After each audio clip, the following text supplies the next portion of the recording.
debutante heels. Yeah. Well, I appreciate you taking the effort. Of all the I talk about like that, I guess. Are you guys good? Tell me. Well, when I started show business, I said, wouldn't it be great to have cameras and microphones? Well said, Jenny.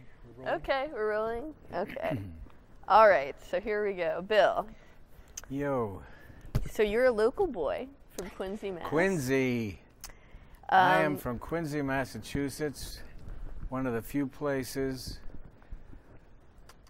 where this cheer works. And our cheer was Quincy Ra, Quincy Ra. Are we in it? Yes, we are. It stuck with you all these years. Stuck with me all these years, yeah. So just because we're on camera now, I'm just going to do a little intro for you. Okay. You were born William Zathmary. William Zathmary. October 5th, 1924. October 5th, 1924. And funny, you... you're supposed to... Funny, you don't look it. Goes in there. Okay. Without saying. Yeah. You began your career pretty much in high school with your pal Gene Wood, started to do cut-up then. No, I didn't ever have any sense that class clowning or, kibitzing around was going to have anything to do with a career. It probably had more to do with attention deficit disorder, which they hadn't identified at the time. And the sense of professionalism and comedy, that happened way later on. Yeah. Well, let me start by asking you just how you got into the business of funny business. What's the first thing you remember that really made you laugh in a way that impressed upon you the power of laughter? If I can skew the question a little bit, because there is one point that keeps coming back to me of where I realized the value of laughter, and that might have been an indication not only of why I ended up where I did, but why a lot of people from minorities end up having something to do with humor, with comedy. In Quincy, the Coddington School, I was 4.5, 5 years old or whatever, and these kids had me backed up against the wall. We're going to beat you up. I said, what are you going to beat me up for? Because you killed Christ. I said, I didn't kill Christ. My mommy and daddy did. They live at 41 Glendale Road. So it was instant getting the heat off. And I think that's a lot of the primal exercise of people that get into comedy, how to talk yourself out of things. So wit was a way to combat. Yeah, wit, which I had no idea what wit was when, but I've always linked survival with humor.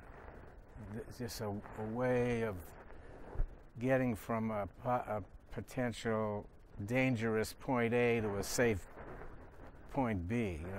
We'll laugh it off. Have a good laugh and everything's going to be okay. And what was the first memory that you have of being introduced to comedy as a performance? Oh, well, Yeah? Mic problems?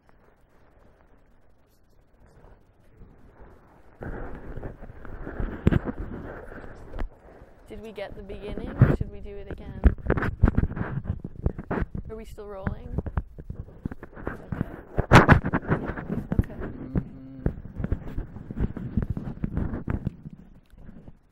So you're skipping all the formative. No, I'm not years? skipping it. I just Oh. I was gonna sort of fluff you up with a whole little synopsis of your career. Oh, okay. But you got into it. That was no. We're gonna talk about you know, I was thinking of Scully Square and the first comics that you went to go see. Oh yeah. Yeah. So we'll get into that. But since we're rolling it, you can just listen to this if you'd like. You can tell me. Surely. Is he all right? Hmm? You can tell me if all this information is accurate, and we can impress all of the young people here on stage today who may not be so familiar with your career. You ready? Yeah. Okay. So after you served in World War II, you and Gene Wood came to Emerson College on the GI Bill, and it was apparent then that you were destined for a successful career as an entertainer. And we're going to talk. No? Well, I don't. Maybe Gene and I were the campus cut-ups. Yeah. We're going to start over? Okay. Can I play another part? Yeah, I think we're going to do that. Okay, so we're gonna have your survival story again, because they didn't, I guess, get that. So, are we rolling now? And are we ready? Okay, and we're not picking up any of the other sounds behind us, right? Well, Okay. what she's trying to do with this intro, she's just going to kind of read it as something to start off the interview with, right? Yeah. To respond to what she says, she's going to read the paragraph, and then she's going to... We were gonna do, because you said you liked the Inside the Actors studio setup where they kind of. Oh. All right. Okay. So you want to let me do it, and then told you. we'll start over.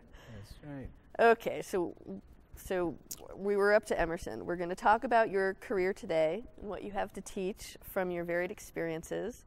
Among your long line of credits include writer and performer on The Steve Allen Show, The Gary Moore Show, The Spike Jones Show, The Ed Sullivan Show, The Tonight Show, creator of the icon Jose Jimenez, star of The Bill Dana Show, a cartoon series, an actor of stage and screen, a businessman, an agent, a recording artist, a published author and illustrator, a founding father of television comedy, and friend of both comedians and the planet, Mr. Bill Dana. Aloha. Aloha. Aloha na ahuya na ali'i. Well, that was a busy life. Let's have a few more of those. Yeah, I don't deny any of that. Good. So we're just going to start again with this question that you had this response to about survival. What the first thing is that made you realize the power of humor? I tell a story, which is true, and it's like a lot of us do. We have a story, and then we come up with a moral afterwards. But I remember so vividly, because Quincy, Mass., where I was born and brought up, you had Protestants, Catholics, and a smattering of Jews. There was one family that might have been something other than Caucasian. There's one, the Engs, one Chinese who had the restaurant. And so I never really felt anything special until one day at Cottington School, second grade. Not before second grade. I was about 5 years old, whatever that is, first grade. And these kids come, and they push me up against the wall. I said, "What'd you do?" He said, "We're going to beat you up." I said, "What are you going to beat me up for?" "Because you killed Christ." I said, "I didn't kill Christ. My mommy and daddy did.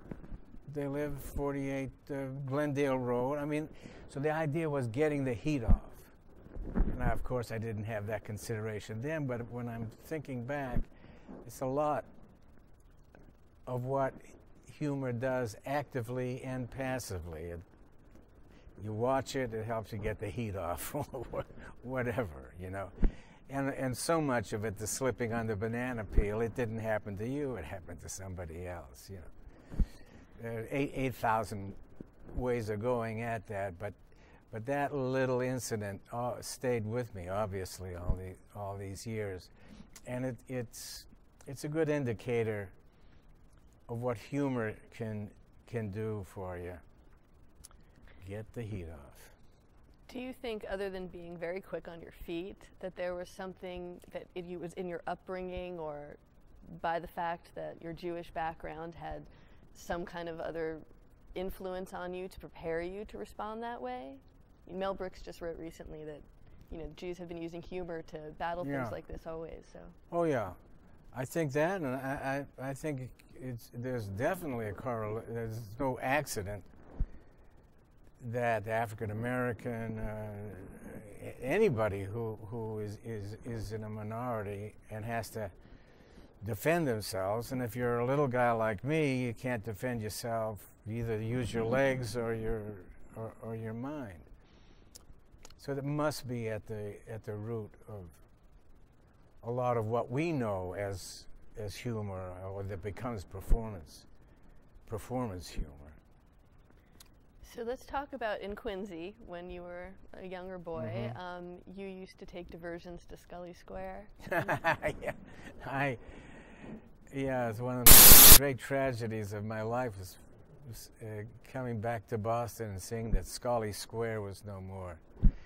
Yeah, we were living at 31 Mechanic Street, and I remember if you went to the right, post 95 American Legion, if you went to the right, you went to high school. If you went to the left, you went up to the trolley tracks, and I'd go in, and I must have been 14. You know, you're not supposed. I don't know what the age was. It was supposed to be 16 or something to get in there,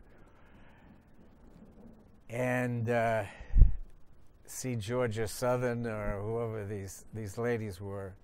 Fascinating thing about the fact that in burlesque, this is in the 30s, late 30s,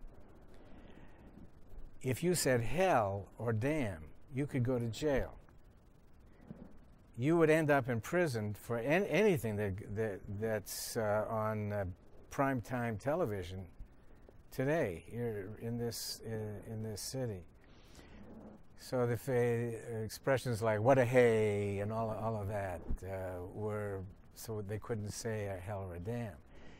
You could expose breasts, but you couldn't say that. And there was part of it that was Boston, the puritanical thing, but it was all over the country.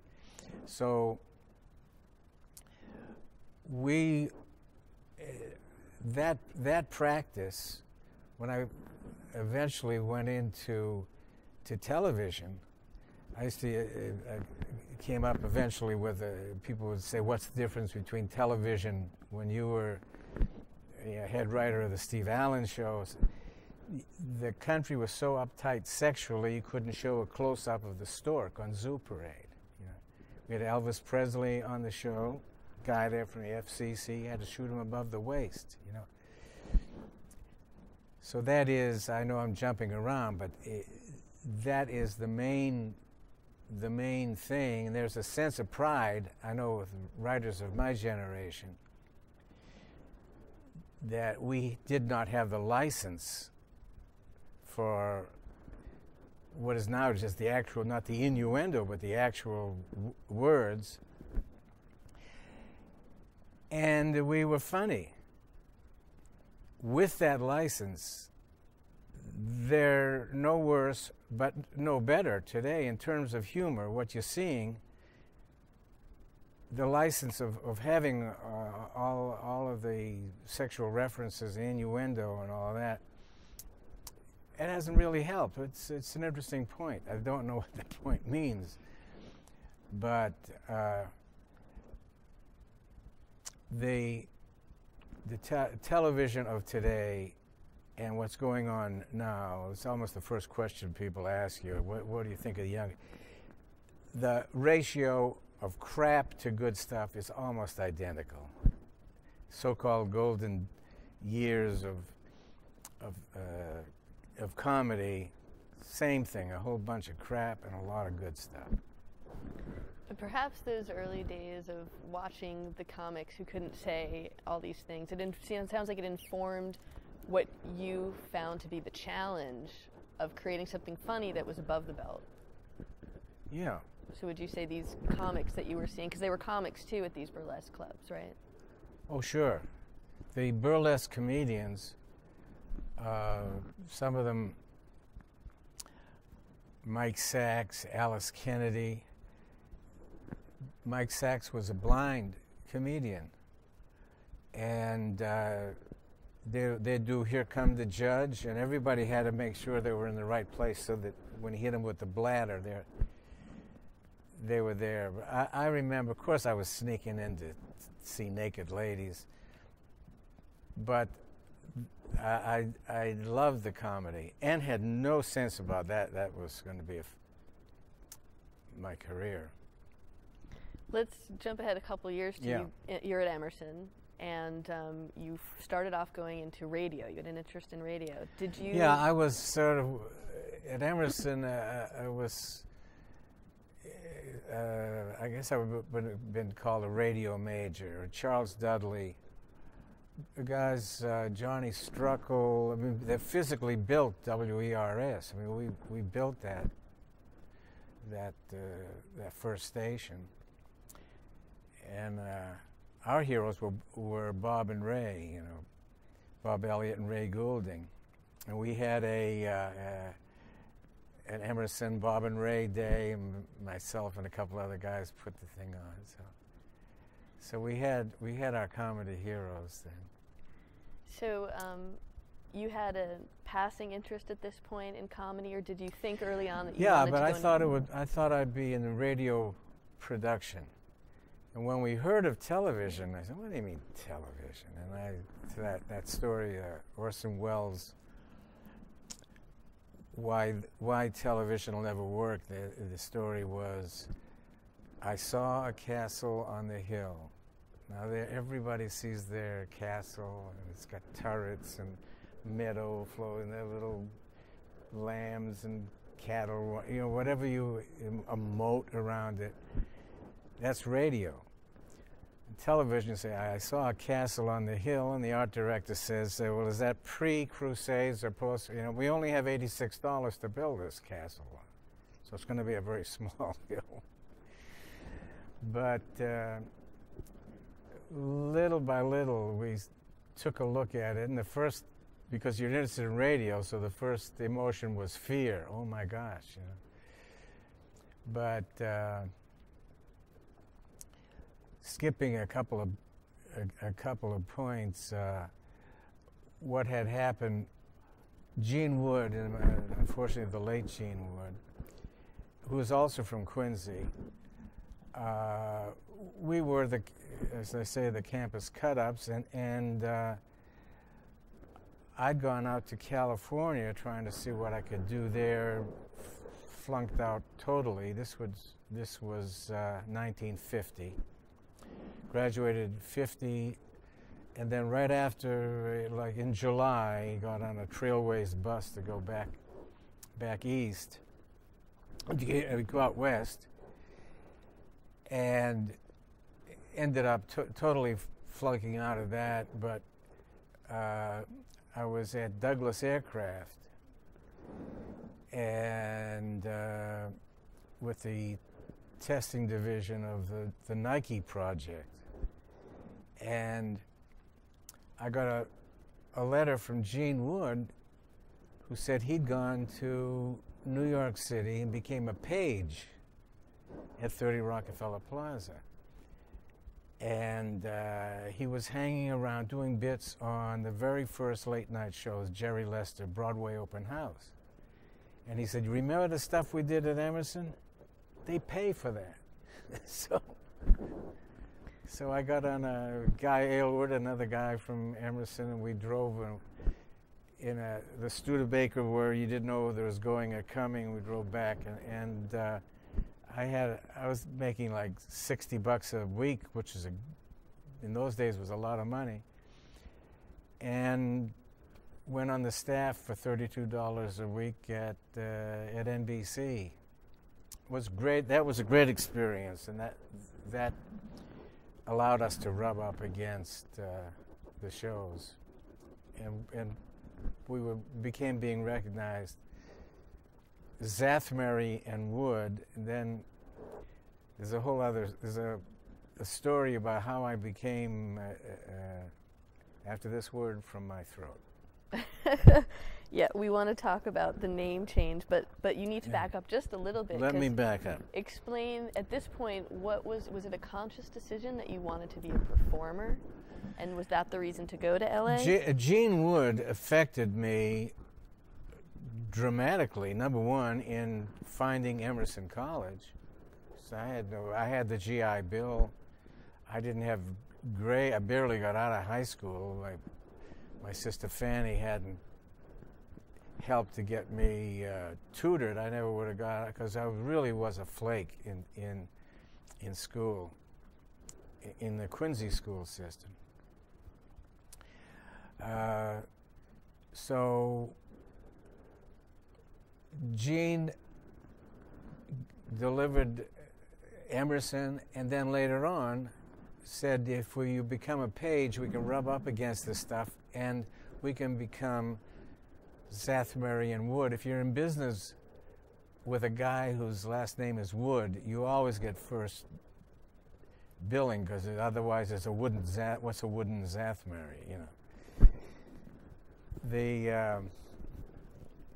The story is a little bit of history in that, simply because of the name dropping, but nobody in this story is alive, including the building, the Hotel Astor. Bill Stern, the famous sports announcer, had a show called Star Night at the Astor on the roof of the Astor Hotel in Times Square. He used to say hello. He was a Hungarian also, and I had Zathmary on my uniform. And we were Bill Zathmary and Gene Wood.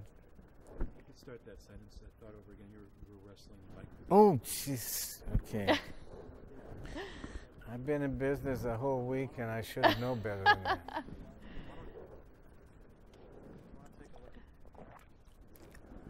Well, One second.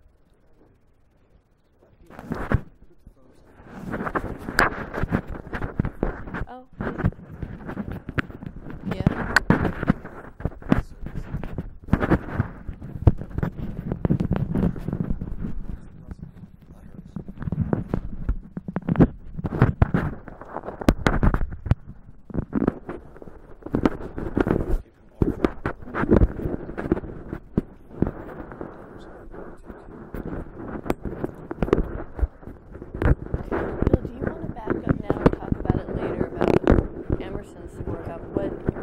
Sort of tools you were given while you were here that you were then able to carry on, looking back now, what you think, you used to be talking to Bob about how people don't really realize what they're getting while they're here. It's a hard one. We can also talk about it later when we talk about what's important, what are the important lessons to realize, what are the skills that you need to become successful at this, and can they be taught? Do you want to talk about that now, or should we get to it later? And then come back to your stand, because I want to talk about you and Gene Wood doing the stand-up years before you broke into television. Yeah.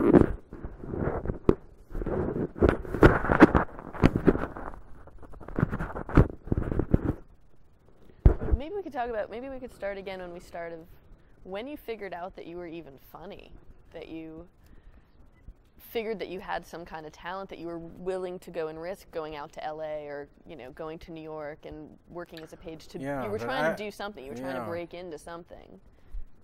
So you guys let me know when you're ready, but maybe we can just pick up there. When did you figure out you were funny enough? Yeah. Are we good? Okay. Whenever you're ready, you guys? Whenever you're ready, Bill. Yeah. Awareness of being funny, being able to provoke laughter. My sense memory is that it was a tool for attention. And I was greatly influenced by my brother Arthur, who was a genius, who was the genius in the family. He graduated Quincy High School at 15 and Harvard at 18. I mean,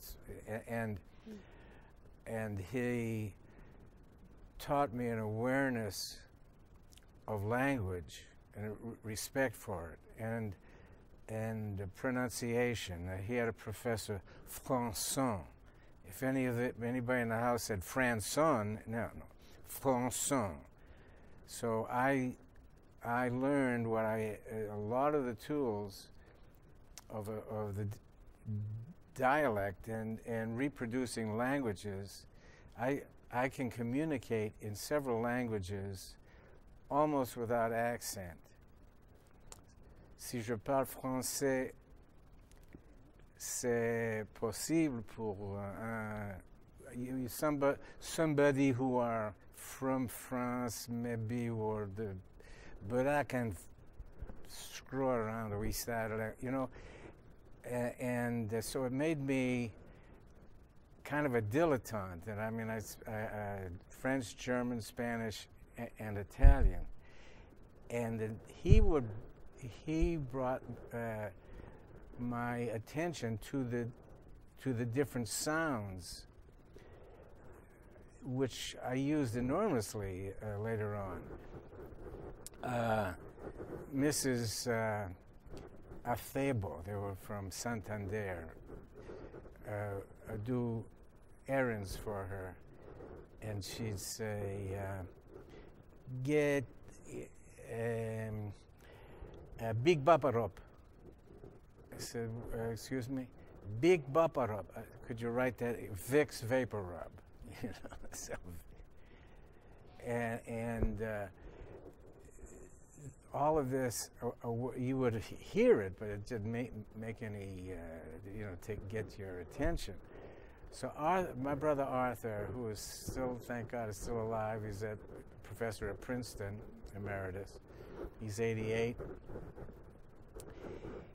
He was really the guy that, because I had a great respect for him, and he would laugh at stuff that I would say, and that was, approbation from him was big. So that in those years of rubbing up against all these other exotic sounds and people, if somebody says, notice that there may be something of value there for later on. I mean, I had that sense, but I never thought, well, I'm going to grow up to be a comedian. That didn't happen. As I say, I went through Emerson College. It was pretty much the only. I couldn't pass to get into Harvard. I did want to study languages, but then Gene found Emerson. I know I'm being repetitive here, but Gene found Emerson, and it was glorious. And then, of course, we were the first post-World War II GI Bill. So, whereas I barely got out of school, I flunked all sorts of courses in school. I was a student here because I had something to learn, and I paid attention, and we had quite an impressive faculty also. Now, in terms of tools that you picked up while at Emerson, I mean, would you say that comedy, certain aspects of it can be taught, or is there just... Sure. Oh, yes. Absolutely. There are... You cannot, if you... What's some analogy? If you have a blade, you can... of a sword, you can make that sharper. But if you don't have a blade, then there's nothing to sharpen. So there are people who do not have a sense of humor. They don't have irony. You know, they hear stuff at face value, and they're not going to be able to do anything with it. So you can become funnier, but you can't become funny. My feeling of it.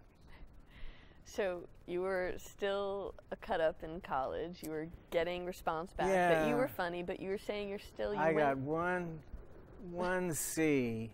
I should have protested it. Among my A pluses and A's and an occasional B. What was the C? Was an English composition, and this lovely man whose name I can't remember, and I call him lovely. He wasn't lovely. He was teaching a preposition, so he picks up a ladder-back chair, and he says, a preposition is a word that's used to relate to another one. And he got, I am on the chair. On is a preposition. I am under the chair. Under is a preposition. I am beside the chair. Beside is a preposition. Then he put his head through, and he couldn't get it. I said, is stuck a preposition? Yeah. C. I got a C out of that. So I was one of those guys. If any kind of an audience that would get a laugh. Okay, so you weren't thinking career, I but you knew you wanted to be... I wasn't thinking career. I was just thinking survival and acceptance. Maybe it'll help me with that young lady there. When you were a page? At the time, I didn't realize I'm as beautiful as I am. You know, I thought that I needed that. I didn't have the skills in basketball or football. Oh Lord. So let's go back now. You're a page at NBC.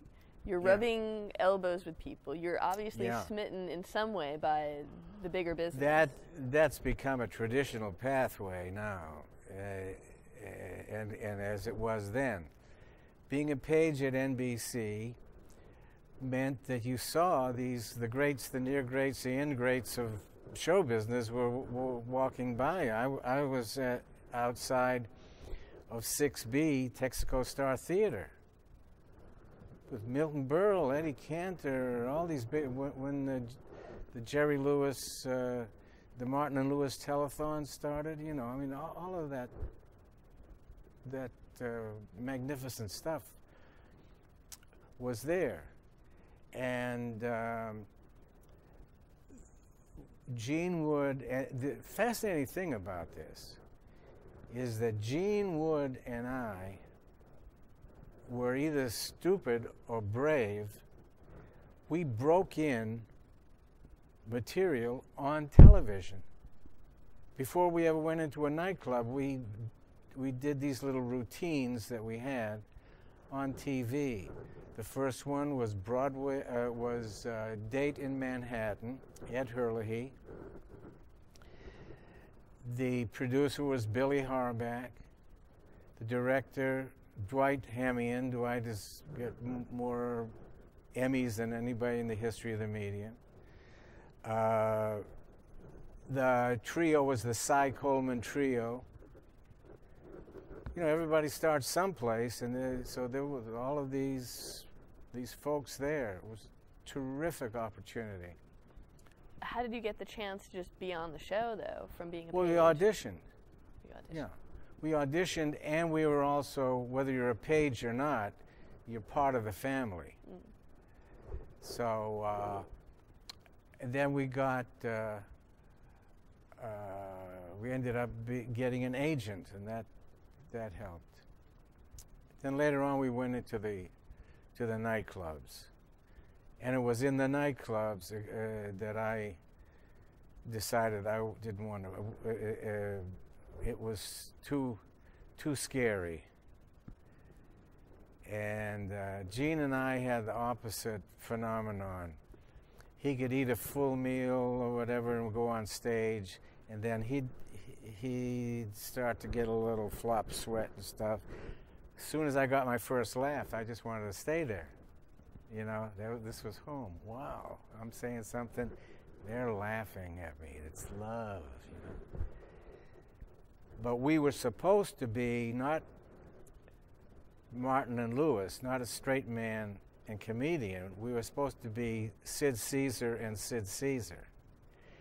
And I got this Jewish, or whatever, people thought that I was Syrian or anything when I was growing up. Much, I was a skinnier guy. And I had the face of a comedian, and Gene had this wonderful white bread look, so he was a straight man, and they'd come up to me and say, "Boy, you're so funny, and you're a good straight man." And that essentially that broke us up. And also I decided I wanted to write. Mace Neufeld, Sherwin Bash. Sherwin had married Ray Bloch's daughter, who was the conductor for the Ed Sullivan Show. Mace Neufeld was from a wealthy family. They were becoming managers, and they saw us and became our managers. Betty Clooney, the Rosemary Clooney family were part of that setup.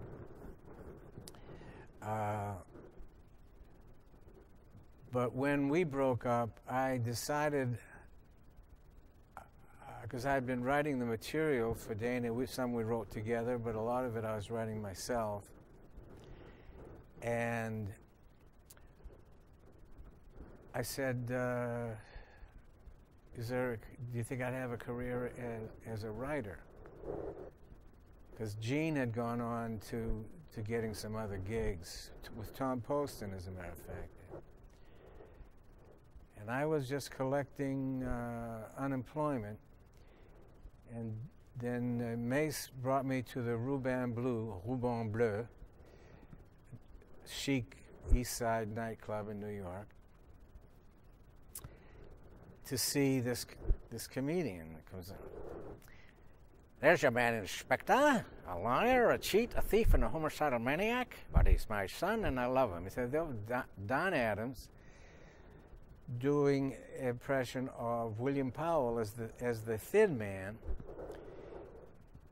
And I locked into that voice, and I told Mace, I said, I think I could write for that guy.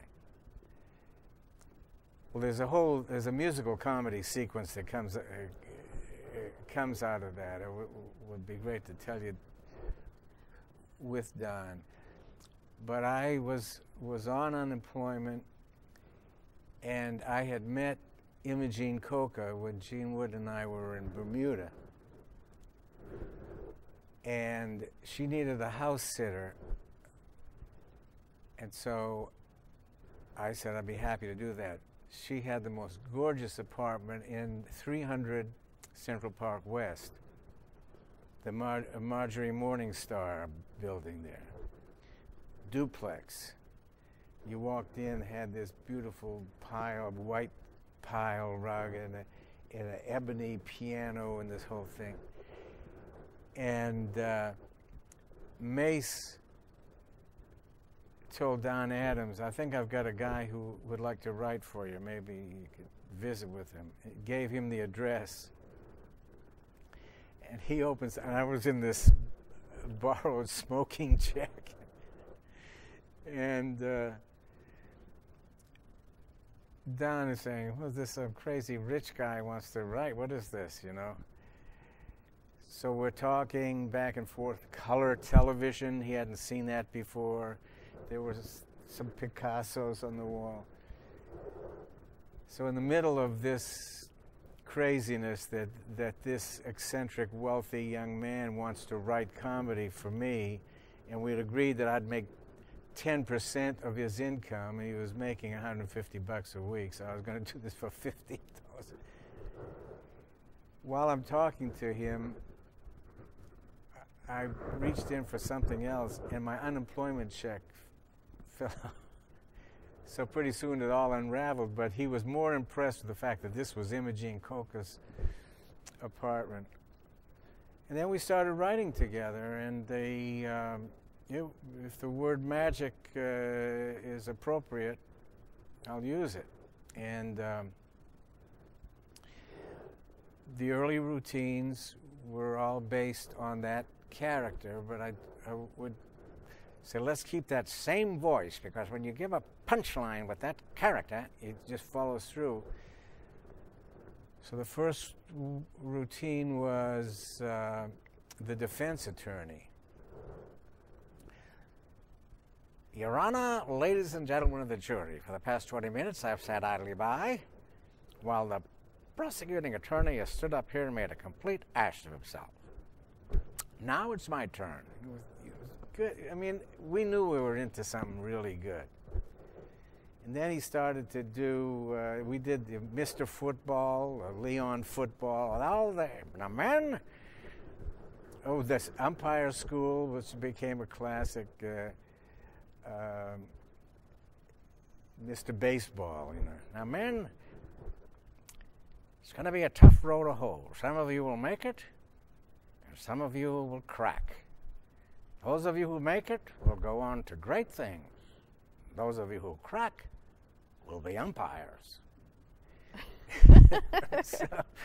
And then when Don started performing on the Steve Allen show, we knew we had something.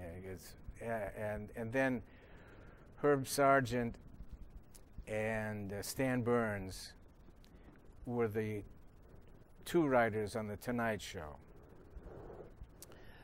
By the way, the Tonight Show that I joined, the third show, was the template for what you see now. I heard somebody in the interview when I adore Johnny Carson, but the Steve Allen show at the Hudson Theater is the exact show that you see with David Letterman, all of the stuff going out on the street, all of the departments, not for any other reason than the fact that that's the way it happened historically.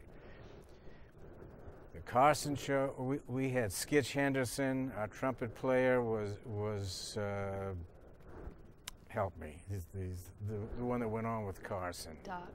Yeah, Doc Severson was our trumpet player. All of the byplay with the crazy outfits and Steve, the interview, the home base, the desk, the proscenium area, the orchestra area, identical. I think I heard, Letterman the other night said, well, Steve got the thing going, but it was the Carson show. And when I next see him, I'll say, well, just for, and Carson would tell you that Karnak, Don Hinckley and I created the question man, when you get the answer first.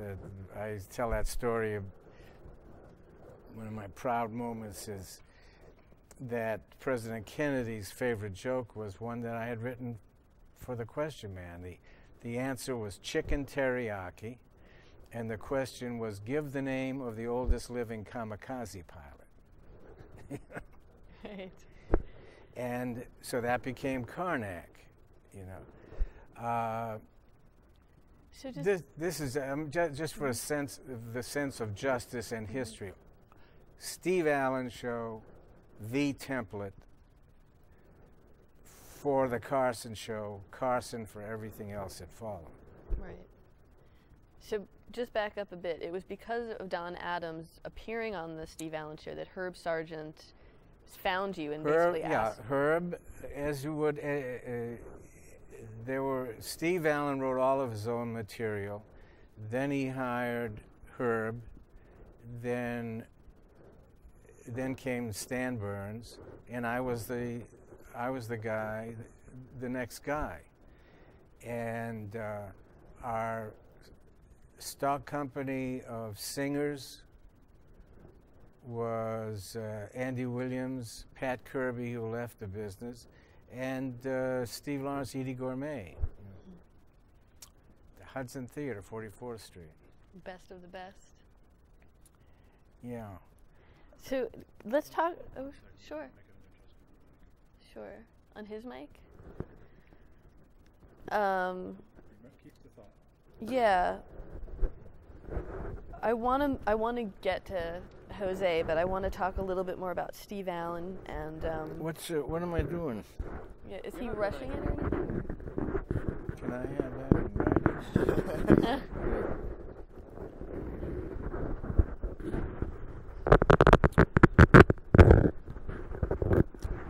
How are we doing with time? It's 1 o'clock. Are we out of here now? No? Is this going the way you wanted to go? Yeah. Just I'm just a few more I'm sort of getting interruptions than a I groove. counted on. Yeah, I want to get into sort of the meat of things now. I mean, we're up to really right before your career really takes off. So let's just talk a little bit about the Steve Allen Show and what exactly your role was on it in terms of who did what, and were you each writing your own bits or what you were responsible for? Is he ready? Okay. Various iterations of the Steve Allen Show. When I went on, thinking back, one of the reasons they added a writer was that they were going to prepare it for a prime time show. So my baptism of fire, and I think about this every time I see this squad or platoon of writers come up on stage to accept Emmys. This hour and a half, Monday through Friday, for the first month. Yeah, it was about a month. I was the writer on that show. What a great baptism of fire! I mean, I thought you were supposed to write a sketch every day and write all that stuff.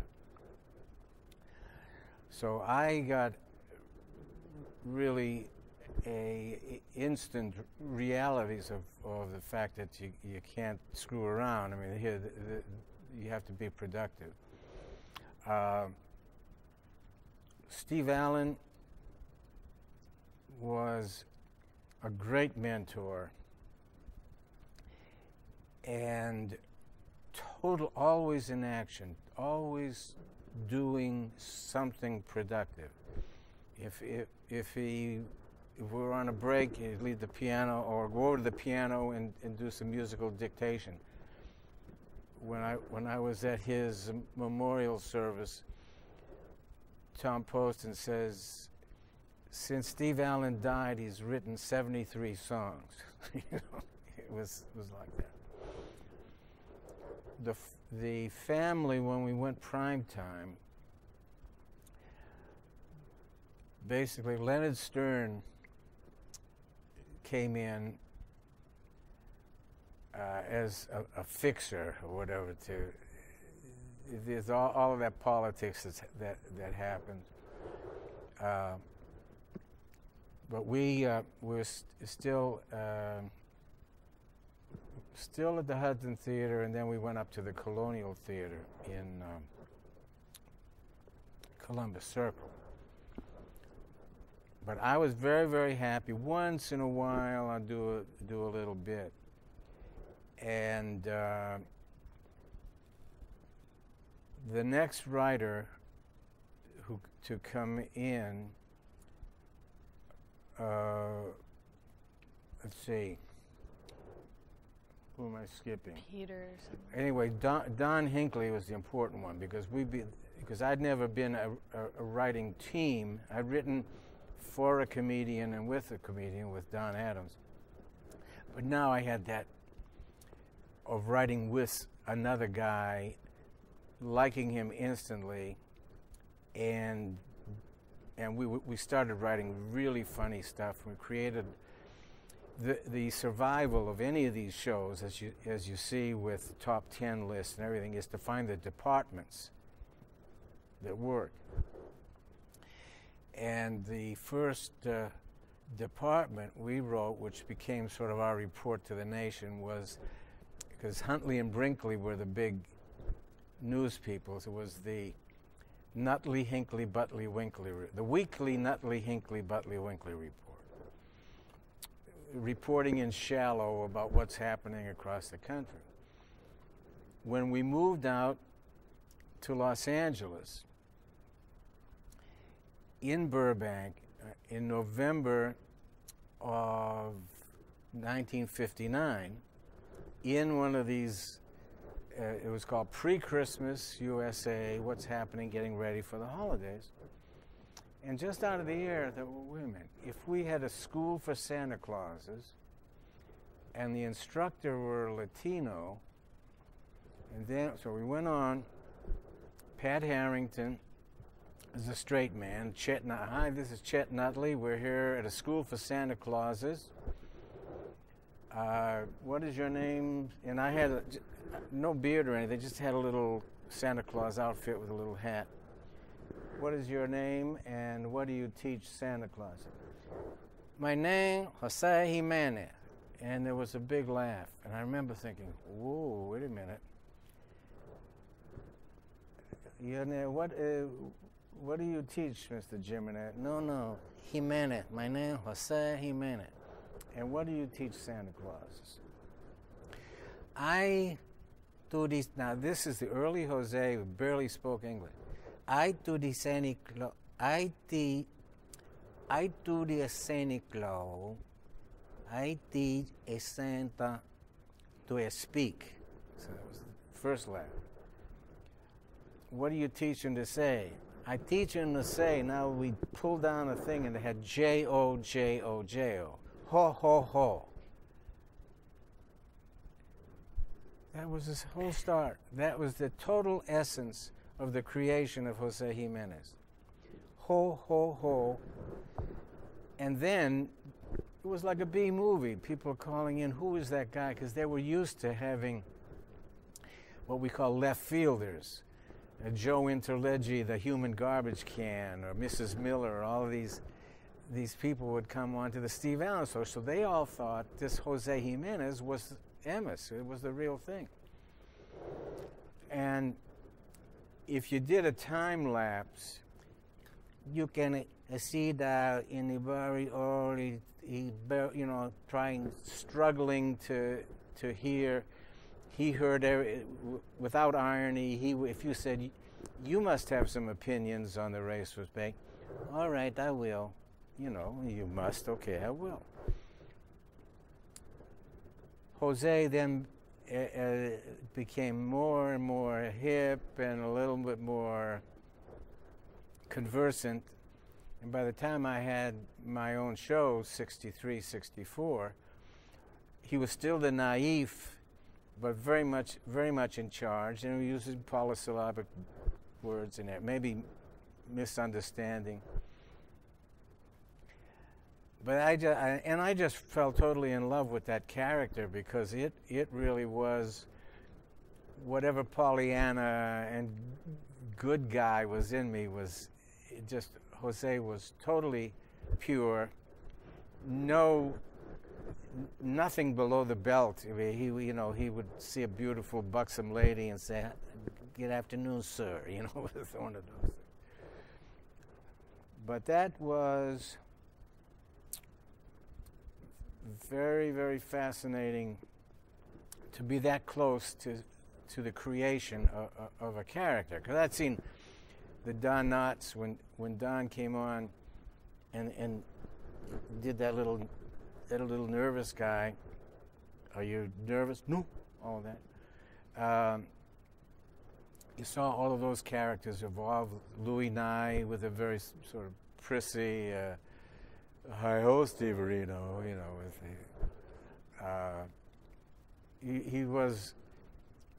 he wasn't gay, but he wasn't not gay. You know, that was sort of that type of guy that was in advertising agencies then. And so many of the characters that evolved on the Steve Allen show, was great to see that happen. Before we talk about the evolution of Jose, let's talk more about what you drew on to emerge that character from within you, and also why you played him rather than write it for someone else. The reason I played him is that in rehearsal, because I had written this hunk, and they all knew I did all the dialects. So Steve said, "You do it." That was the, as we say, the rest was gistery. It was that was just a field expedient.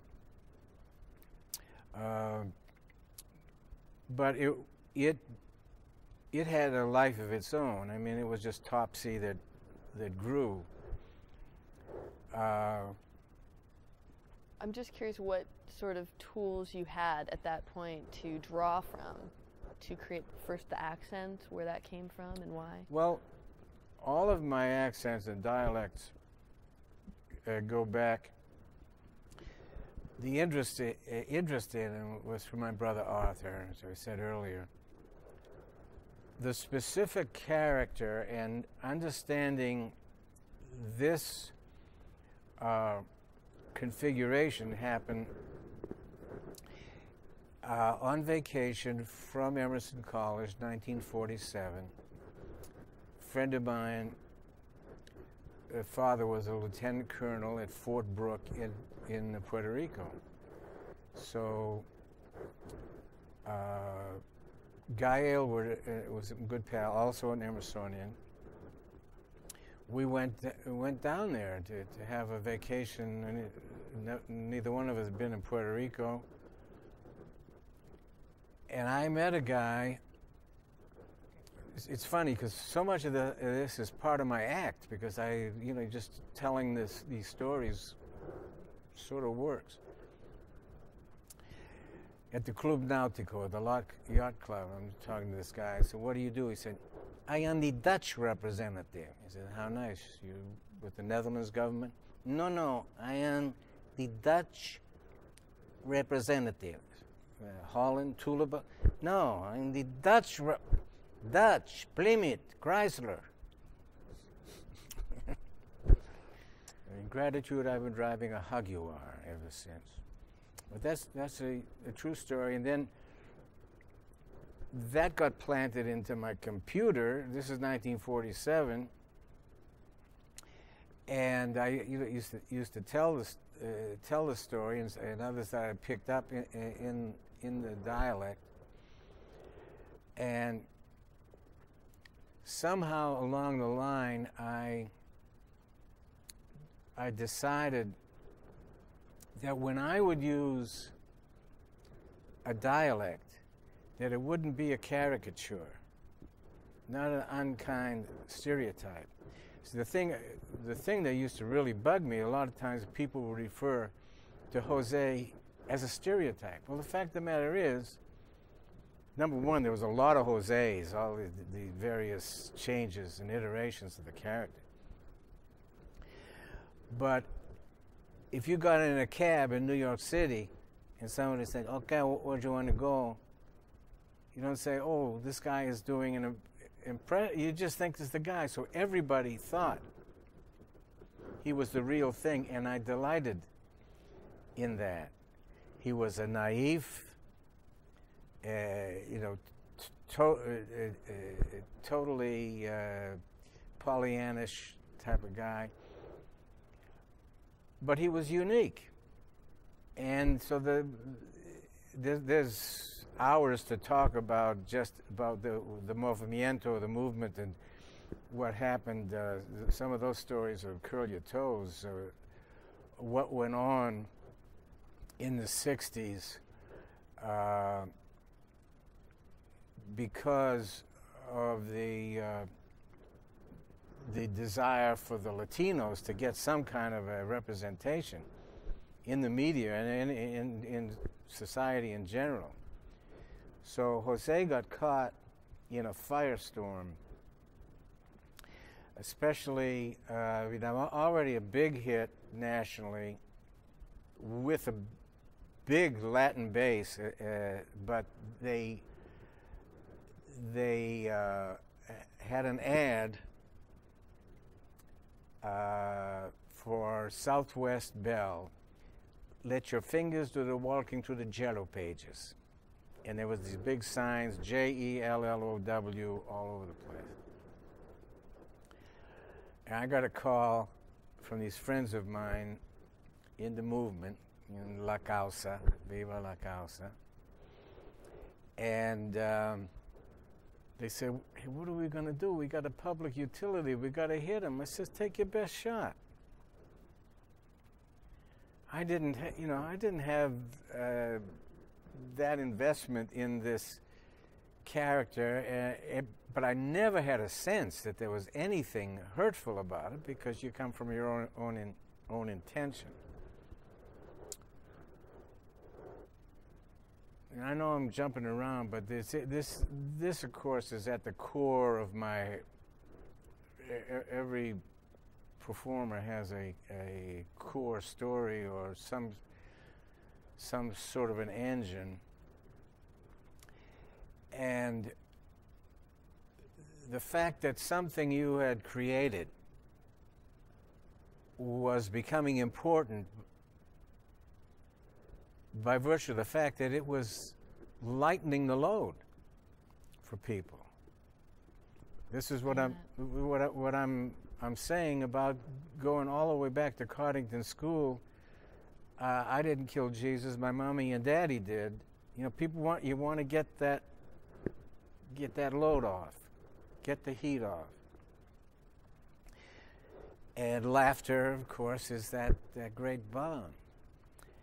And so it became an amazing conflict going on inside one guy, because at one point stuff was happening. I'm with Anthony Quinn and Anne Margaret raising money for a group called Concilio, with Anthony Quinn doing Straight for Jose the Astronaut, which was a huge bestseller. At the same time, in San Antonio, they're picketing about the Jello pages. In fact, became and then there was a lot of, I had a meeting at my house one time, Vicky Carr, Ricardo Montalban, Anthony Quinn, three or four, I mean, these big stars that happen to be Latinos. Ricardo was getting death threats. Why? Because you're portraying the image of a Latin lover, this stereotype. Then I started to get a lot of hostility, tremendous amount of defense, but still you're the guy in the middle, and it got very, very confusing. At Jerry and Emily Mayer's house, I had a meeting with a professor, and he brought some young kids, about 7 or 8 children. I wanted to find out how this character affected them. And they all loved Jose, but they didn't know. If I had come out and said to them, and just, hello, what do you think of Jose? Oh, yeah. But then I was saying, talking like this, and I could see wait a minute, do you mean there is no Santa Claus? This, you know. And then it got confusing, and one of these people said, well, somebody call me. And it's, you could see, if you do a sketch about dentists, and you go to your mail, you're going to get a hate mail. Don Knotts, when he used to do that character, I used to read the mail because Steve wanted to see a sense of what was reaction to the show. Well, I hope you die of palsy like my father did. But, you know, oh, God, I mean, the stuff that comes out of there. So, at one point, and to this day, I don't know whether it was a mistake or not. But I was invited. But I knew it was a challenge. Nobody's going to tell me, hey, you can't do something. But at one point I said, hey, who needs it? I got plenty of avenues, and if with one person's getting hurt by this, then it's not worth it. And there was a huge event, a night for Latin American unity at the sports arena in Los Angeles. And I declared Jose Jimenez was dead. Big mistake. Big mistake. Because there was a combination of cheers and groans, and I don't know, I still haven't come up with the answer of what was the appropriate thing to do. But I decided to go on with different stuff, and it was a hassle because I was doing commercials. My management got, I mean, this was signaled the loss, you know, 7-figure loss. And then, I don't know if it was my first one, but then I thought the whole midlife crisis, and I think I'll go to Hawaii. We're going to talk about that. But it certainly demonstrates the power of that tube. You know, anyone who was given that, and I could say this directly to any student of Emerson or anybody who is a student of comedy, it's a very, very dangerous weapon. You better make sure it ain't loaded, or it's loaded with the right stuff before you shoot it. And great responsibility, especially if there's love and acceptance that goes with it. People out there looking at you, trusting you, you're daddy, mommy, you're everything to them. And that's, if you've got it, you got yourself a huge responsibility to respect your weapon. Like you say, it was like being Santa Claus for a while, and here you created a character that had such good morals and such a good value system and was trying to teach something good, and yet there still was this back and forth of people responding and saying it was a threat or it was a negative stereotype. Yeah. But do you think that's inherent in celebrity when you create something that did it get out of control because it was so Sure. big? That analogy, the weaponry of celebrity, or the responsibility of celebrity, is really not recognized by a lot of people. And there's a debt. They're feeding you, and they take you from the back of the cabin. You're up in first class. And over and over again, you see people who get celebrity and think that God or somebody just dropped it in their pocket. Were you getting good advice through this period? Because, I mean, you just explained you were a writer, and then Jose kind of happened, and it was this big explosion and thrust you into the limelight. And to have this kind of power, were you appreciative of it early on, or before you got your own show? Or well, Mason Sherwin, Mace Neufeld, Sherwin Bash. Sherwin still manages Don Knotts, and you also have to realize that the comedy population, named comedians, was very, very small.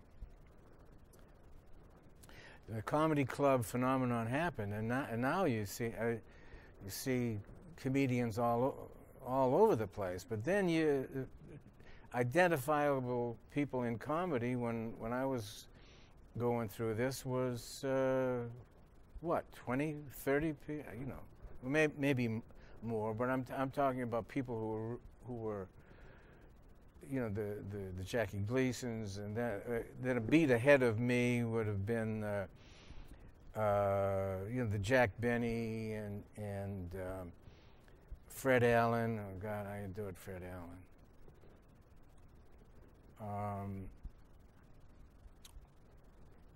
But at that level. Yeah, at that level, very, very few. And now, of course, you've got a whole, I guess, Doug Herzog is an alum of Emerson College.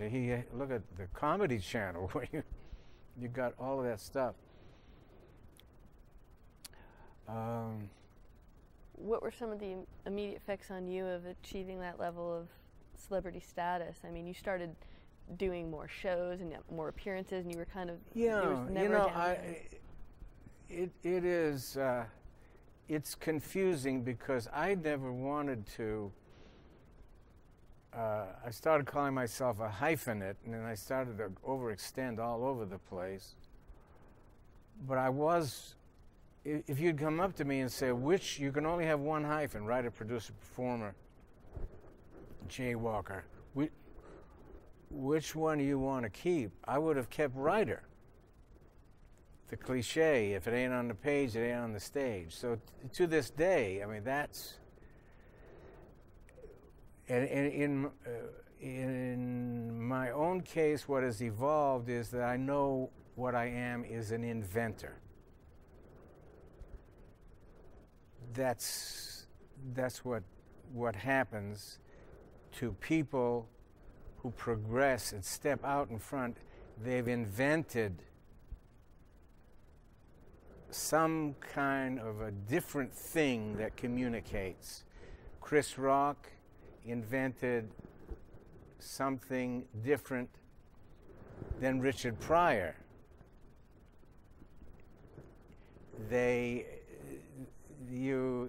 Jack Benny invented this persona. I mean, I'm pushing that word, but that's true. It's a matter of invention, and if you're going to become an Edison of comedy, to strain the analogy, and you desire to be unique, to be what is called a star. To this day, I refer to a well-known personality. Cary Grant was a star, So I hated a lot of people who would, because they had their own show, would think of themselves as stars, So the nomenclature to your own soul is very important. So as the inventor of Jose, I'm wondering, when you were offered your own show, The Bill Dana Show, by NBC in 1963, and you were doing also appearances on a million other shows, and the ultimate hyphenate, as you say you became, did the writing get away from you? No, the longevity of that character is that I could protect myself, because writing is a two-faced sword. You can get cut pretty bad if somebody else is. I'm sure you've looked at how did those people put that show on? You know, I mean, it's always bad writing. That's the blood. If you're going to put acid in there or whatever that body, that performing entity is not going to live. Now, writing is absolute. Writing and brevity are both the soul of wit. That's catchy. Brevity is the soul. Yeah, did you come up with that? When you're insecure, you claim credit for everything. Right. Let's talk a little bit about the Bill Dana Show, and how this was changing your personal life as well as your public life, and what maybe there's a lesson to be taught, an object lesson. Bill Dana Show was a work of love and a total aberration in terms of what's happening in television today. Lou Edelman, who was the guy, who was a big screen producer who went into television, and he put Danny Thomas and Sheldon Leonard together as Martirto. And they were doing Make Room for Daddy. The character was Jose was a vaudeville character. He could be an astronaut, he could be a submarine commander, he could be a farmer, a senator, whatever. He was a puppet. Lou Edelman convinced Danny Thomas and Sheldon Leonard, and I agreed with him, that Jose could be a flesh and blood character.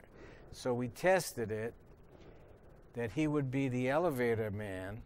They even said boy, the elevator boy, in the Danny Williams building, where Danny Thomas played this nightclub performer with the family, Make Room for Daddy.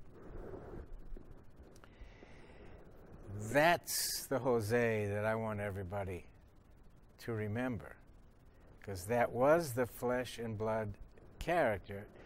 And then what happened, I was up performing in Cal Neva. I got a call from Sheldon Leonard. He said, Bill, got some very good news for you. NBC has picked up the Bill Dana Show, 26 firm, no pilot. 26. So I called my mother. I said, Ma, NBC, they hired me 26 shows firm, and we don't have to do a pilot. Billy, when are you going to get married? You know? Oh, my mother Dina. God love her. Would you say that was the moment where you said, now I've made it? Yeah, well, yeah. Hey, when you got your name on the garbage cans, man, you've made it. You know, that I felt, yeah. And then, of course, everybody hypes that. They want you to invest in your ego, yourself, because they're going to schlep you all around the country and have other people. They're going to identify you as a star, so they want you to act like that. The only thing is, I never had a retinue, and I never made big money, by the way. Those days, it was a lot of money for those days. Now, 1963-64, as the star of the Bill Dana Show, with a created by credit paid for, was all $3,200 a show. So when I see Friends, I said, they can't be that much funnier, you know. And a small family, you know, Chuck Stewart, Jack Ellenson, Howard Leeds, the small writer producers. I made a big mistake. I wrote on every Bill Dana show, but I didn't take credit. I took credit on a few of them, the ones that I wrote beginning to end. But that was a lot of that's a learning process. I think somebody somebody who might be in the same predicament, don't take credit. If you deserve it, it's your duty to your family to take credit. It was a mistake not to do so. And what's the importance too of having a good agent, I guess, and a good manager? Agents, managers, they are absolutely urgently important. You talk about who yours were at the time. Well, the main two guys were Mace Neufeld. He's become a big producer at Paramount. Did all the Omen and all of the, what's that series? Oh dear. We can come back to it. Yeah, come back. But really big. The Harrison Ford movies were. Indiana Jones. Indiana Jones. Not the Indiana Jones. We'll come back. Yeah, we'll come back. And the Clancy books. Those characters. They're real good at.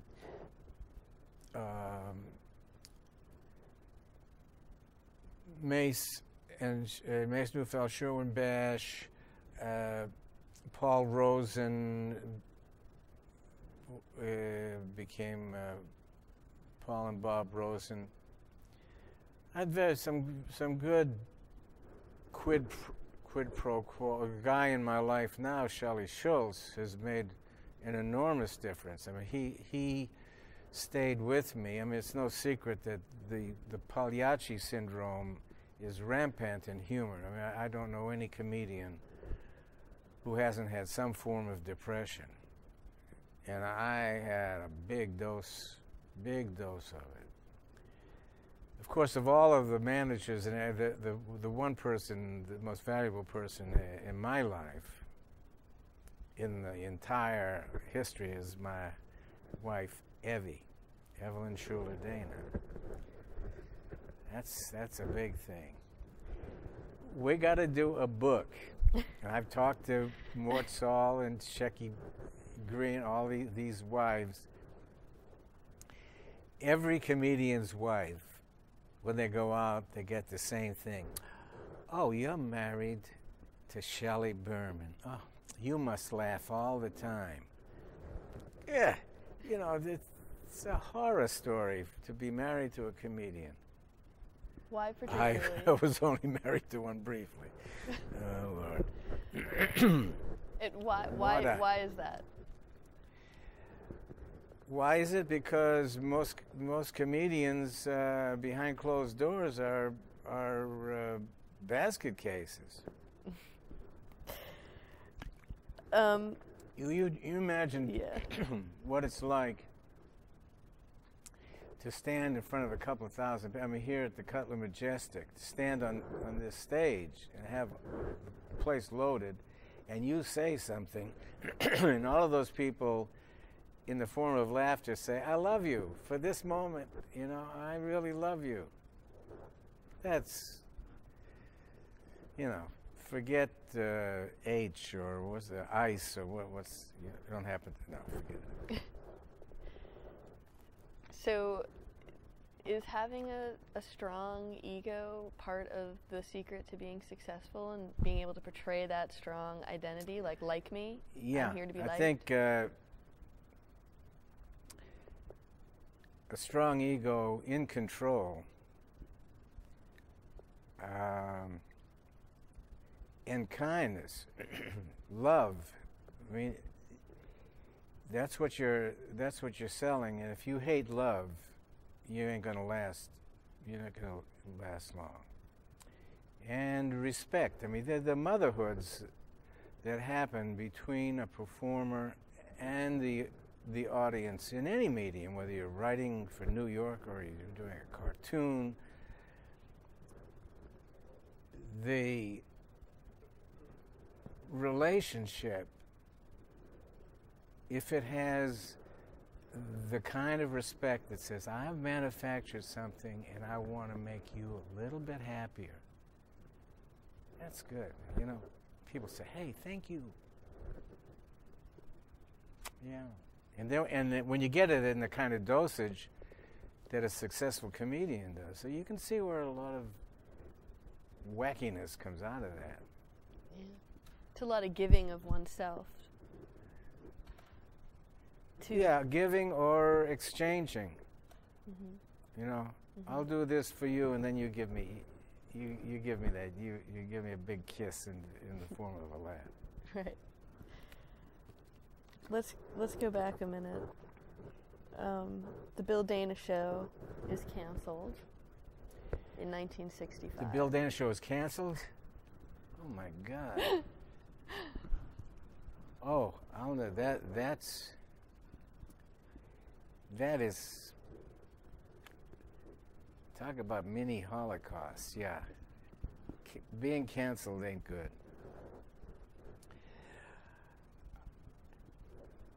I had a little leg up because of these hyphens I'm talking, so I had other stuff to do. By then, I had Adams Dana Silverstein, which was an advertising agency. I started with Mason Ufell and Sherwin Bash, a management company. Our first client was Herb Alpert and the Tijuana Brass. You know, so I had a lot of stuff. My cousin Steve Weiss. And business manager David Licht, and I had a broker. So I had money, you know, that's so-called up yours money.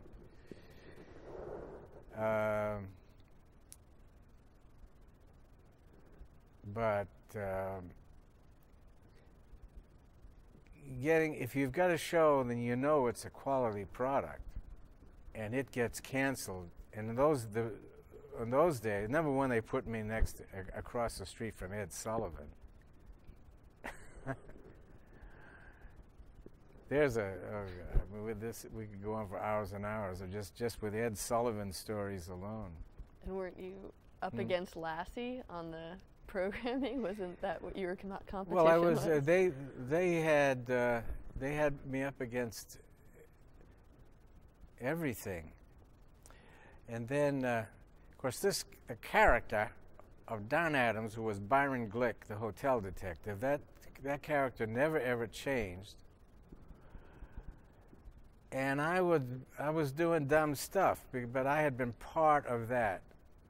I wrote the first "Would You Believe" joke way much, like 1954, for a thing for Don, the British in India. And we were using that in the Bill Dana Show, and then it became like a massive catchphrase. I never made a penny. Would you believe I never made a penny for it? So there's advice too. Just protect your ass. Yeah. The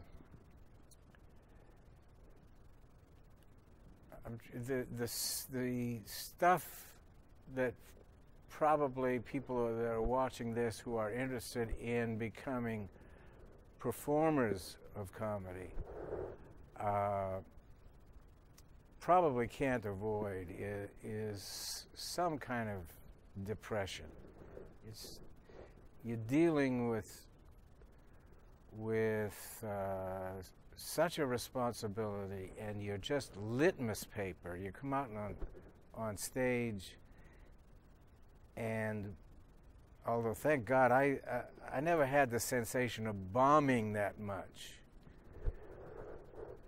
but when it did happen, my God, it's a visceral thing. You know, it's rejection.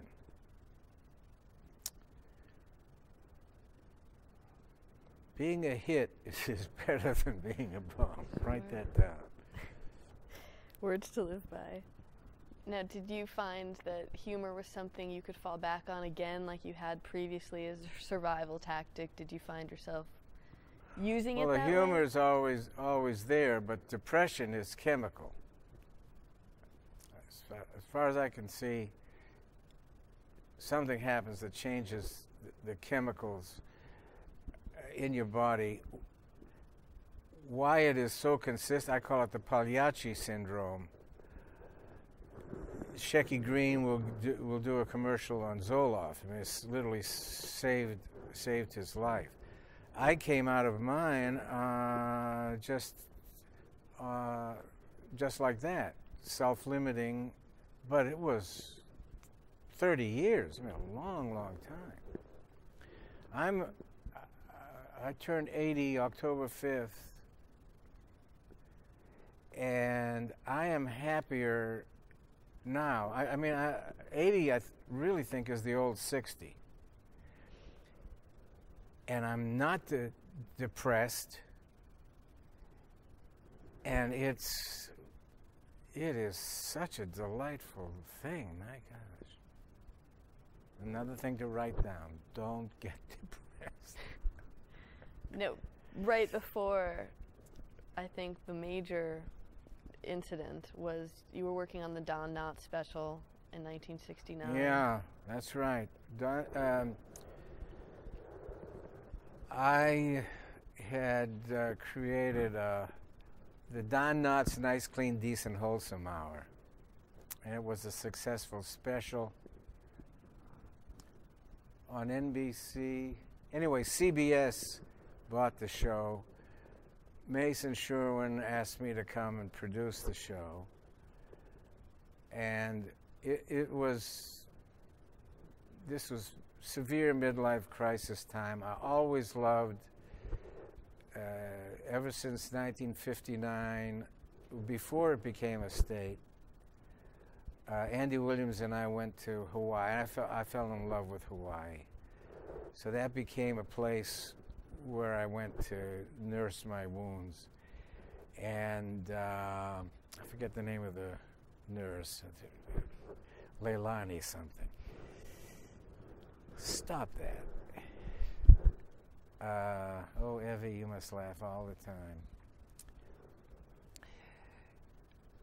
I've had an opportunity.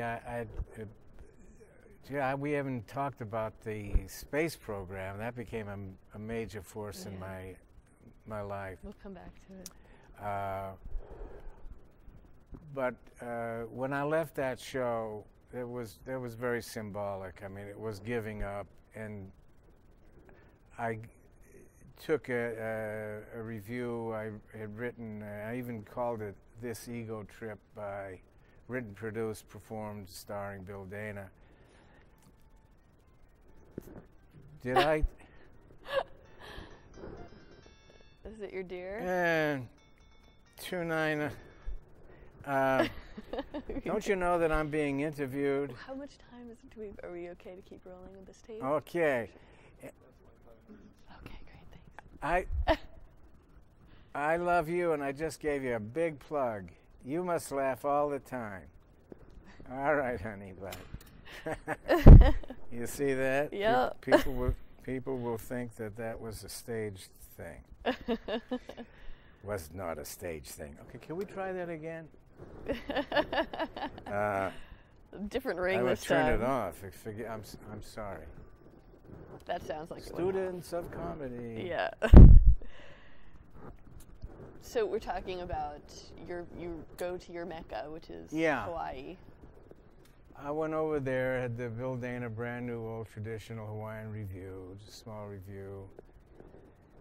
And Baron Hilton, who had become an acquaintance through the space program, set me up, and it was nice. And it worked. It worked for a while. A lot of the songs I wrote became sort of suck 'em up standards. I'm going to Maui tomorrow to marry Tamara Malone, all those things. But it was escaping, thinking you're going to build up, Thomas Wolfe, you can't go home again. So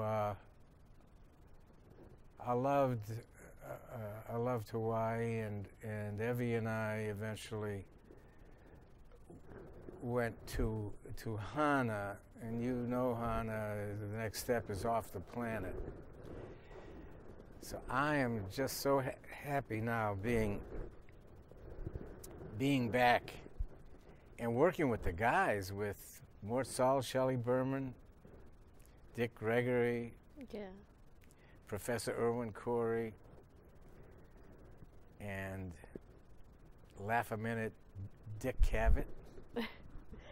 Now, you've been someone who, throughout your career, you've continually reinvented yourself. You've bounced back and you've tried different things, and after doing a lot of touring in the 60s, after the show was canceled, going to Hawaii, still working there, and then you come back and you have this huge, basically come back as a writer, as you've killed Jose. Now Bill Dana's back and he's writing for Norman Lear. Well, that's an Emerson connected story.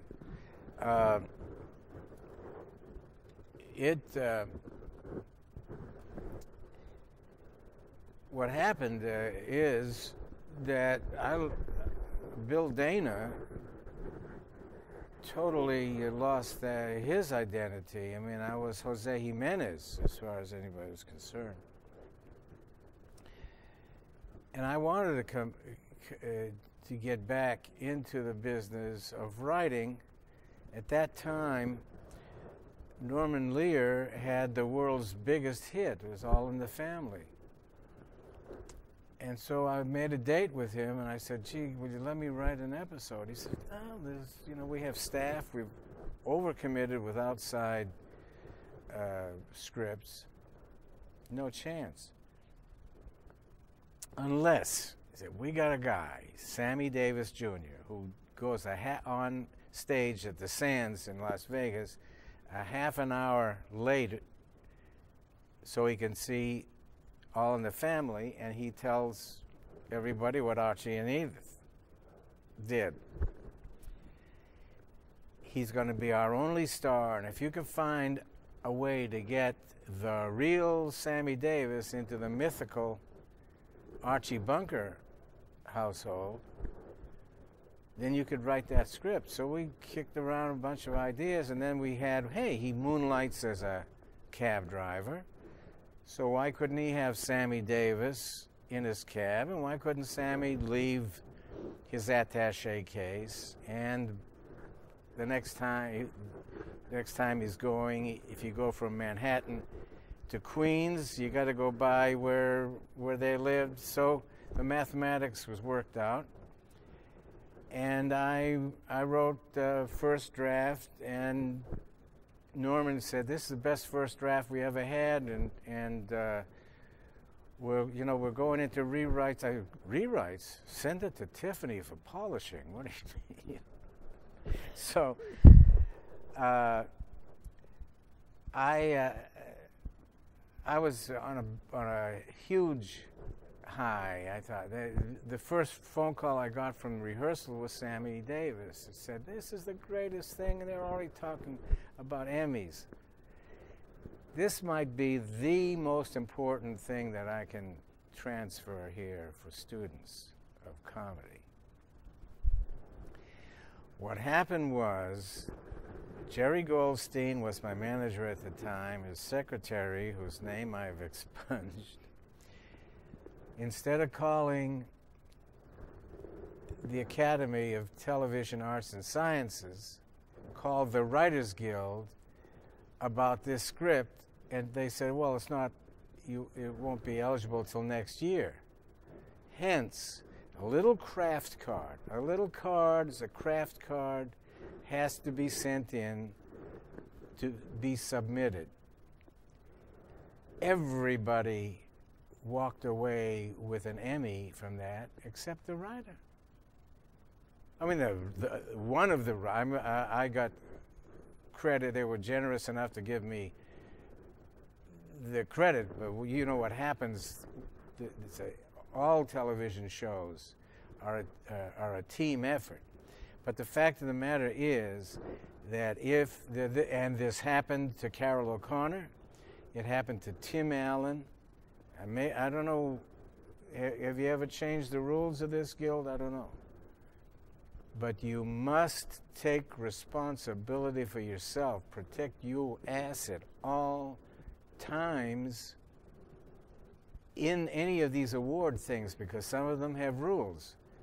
Well, they were embarrassed. They said, well, how could, the guys get writing,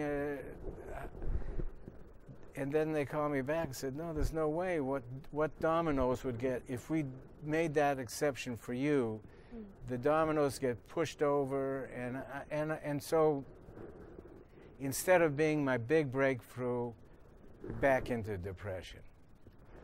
I understand, God. You didn't want me to have my Emmy, and you got your reasons. Okay, see you later. You look cute, by the way. So that was a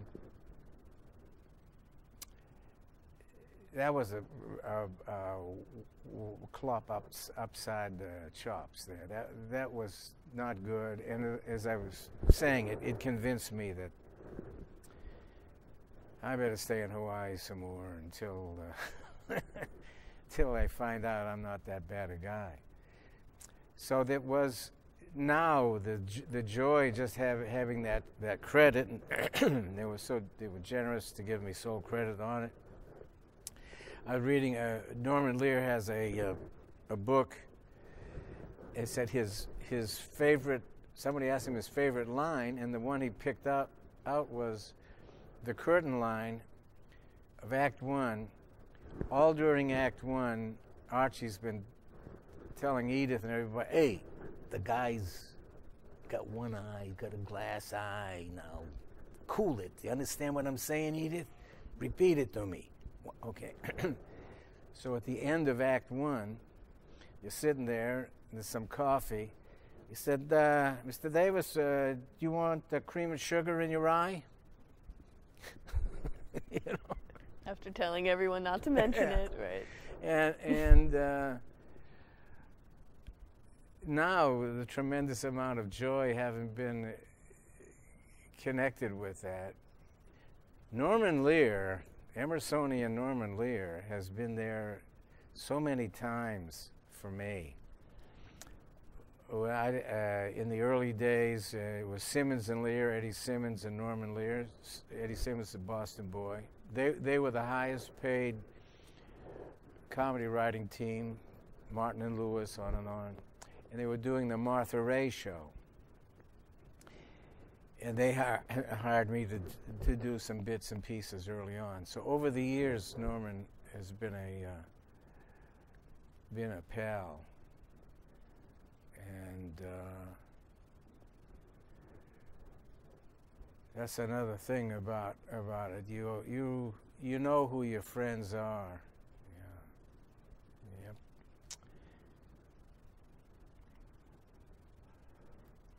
There was someone who said, get yourself a jail sentence, find out who your true friends are. But also, in your case, that was really the time where people either stepped forward or disappeared probably from your life. Yeah, well, I was,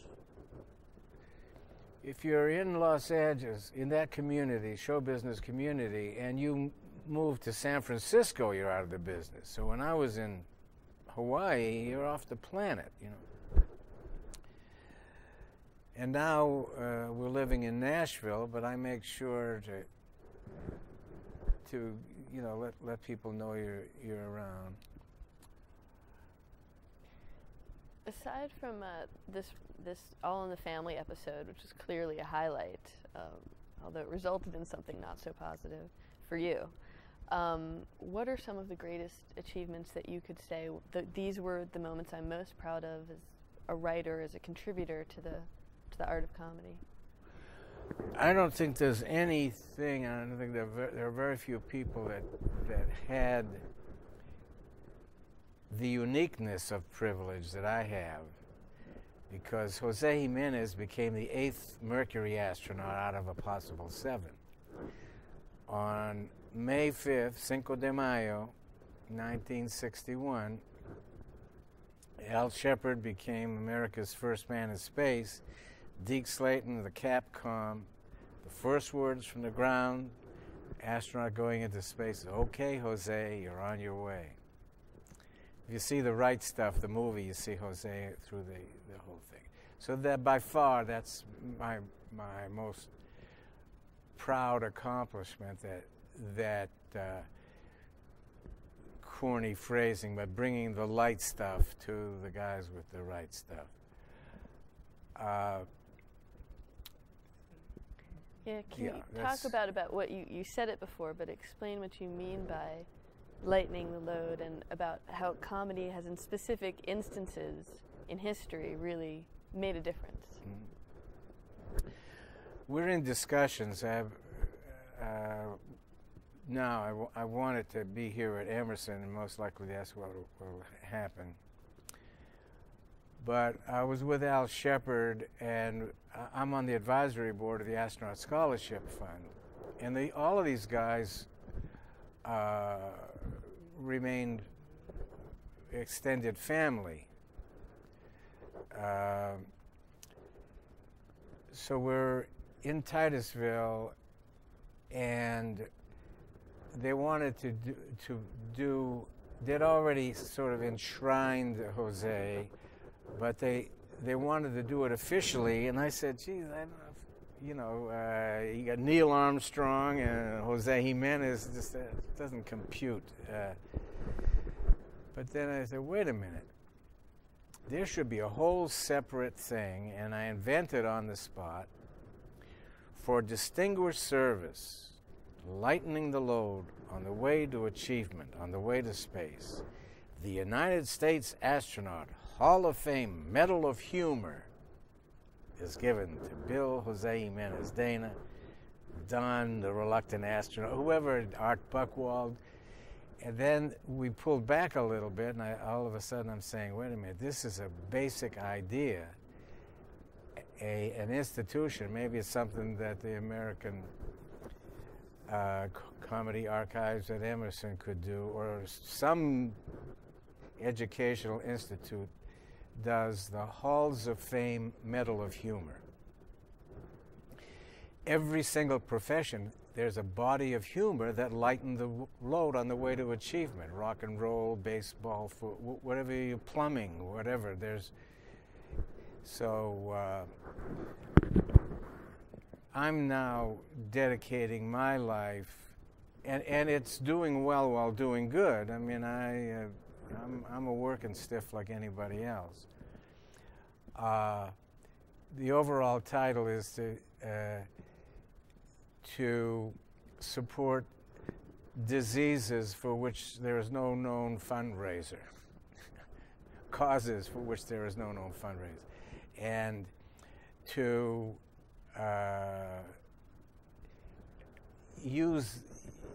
hone in on that particular creation of that type of invention, of multimedia stuff that raises money, especially for the orphan diseases. Evie hates me to talk about it, but she has, restless leg syndrome. Your dad's pal, Sam Posey, a lot of people have it, but there's not enough so that major pharmaceutical is going to spend millions of dollars finding the solution. So this Act 3 of my life is going to be using these tools of humor to developing various tools for fundraising. And I want to follow this up because I want to talk a little bit about your book, Ecologest, for example. But it's interesting to me listening to you now, talking about how you started off turning to humor as a survival tactic, and now you're talking about it almost as a healer. Yeah. Well, I had the privilege of working with Dr. Lawrence Peter, the Peter Principle guy. We did a book called The Laughter Prescription, The Healing Power of Laughter and Play and the Positive Attitude. And the irony is I'm writing a book on the healing power of laughter and play and the positive attitude, and I'm in deep depression. And within a year, and I was also working with Norman Cousins, who wrote The Anatomy of an Illness, as perceived by the patient. And that was, well, that's a whole other, there are hours and hours to talk about, because laughter is the greatest healer, the greatest surviving mechanism God ever gave us. Within a year, both Lawrence Peter and Norman Cousins were off the planet. I'm going to write I've got a series of small books coming out of that. It's like premises. It's amuse it or lose it. It's very, very important to exercise that muscle up there. And crossword puzzles or whatever, keeping that activity. And the comedy premise, you give them, and then they have to do that. Mm-hmm. My throat. Oh, okay. Maybe we should actually change tapes, because I just have a couple more questions to ask you about. No, I'm fine as long as it's not bothering anybody. No. Can we do that quickly? Or, you don't have another tape? Yeah. Wait a minute, the camera's not rolling. The audio's getting it. The audio's getting it. Don't worry, we're on tape. Robert Fleming. So do you want me to prompt you about just the bigger role that comedy can play? Oh, sure, powder, sure. Let's keep them pretty and beautiful. It's getting a little bit shiny there.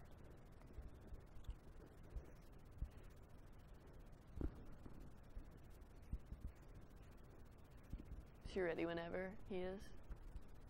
Okay, cool. Mm-hmm. Okay. You're good? Okay, so let's just maybe pick up from there. I think I've given you enough to go on, but just the bigger role that comedy plays in society, mm-hmm. as you see it now, and if you were to tell a student of comedy, if you ever make it big, and you get a soapbox, there's something to do with it. Yeah, well, are we rolling? Yeah. Oh.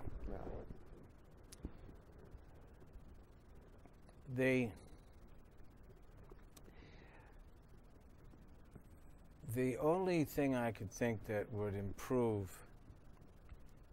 the planet is if animals could smile. You know, our two dogs, Lassie and Jazzy, and there's something about when you see that, and you turn that, because that's a whole symbol that the Pavlov's dog's response, stimulus and response to laughter, the basis of all of the fancy words, endorphins and catecholamines and all that. That's true, because it's the same stuff that up there that gets you depressed is the same thing that's going to be stimulated to give you joy. When you think of great people, you almost instantly, Abraham Lincoln, you almost instantly go to the funny stuff, the sense of joy in humor that important people translate. So, I mean, it's gilding a huge lily to talk about the value of comedy. And I have to tell you, there's no bigger fan than myself of people who can provoke genuine laughter. I have a very strong prejudice, however, when people come and tell me a dumb Polak story or a dumb Portuguese story or something which is really a put down, and they say, "Oh, I love ethnic humor. Did you hear this?" And I say, "Wait. If you ask me that I like anti-ethnic humor, I don't. And don't ever say that again, you know." The power, earlier on we talked about the humor as a weapon, and it can kill for good as well as evil. well, for evil as well as good. The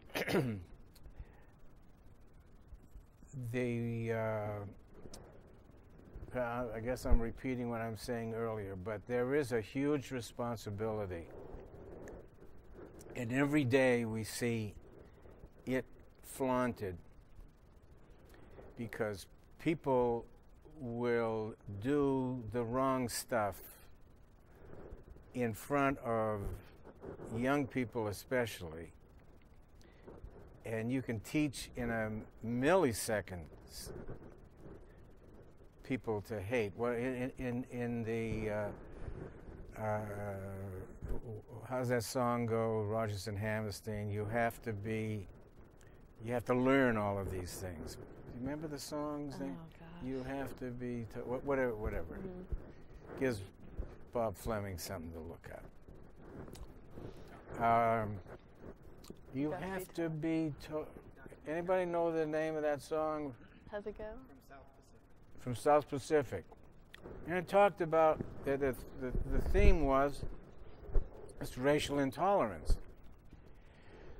You have to be taught this stuff, and there is no stronger teaching tool than humor. So if you're teaching the wrong things, it's going to be burned into the frontal lobe of these impressionable minds.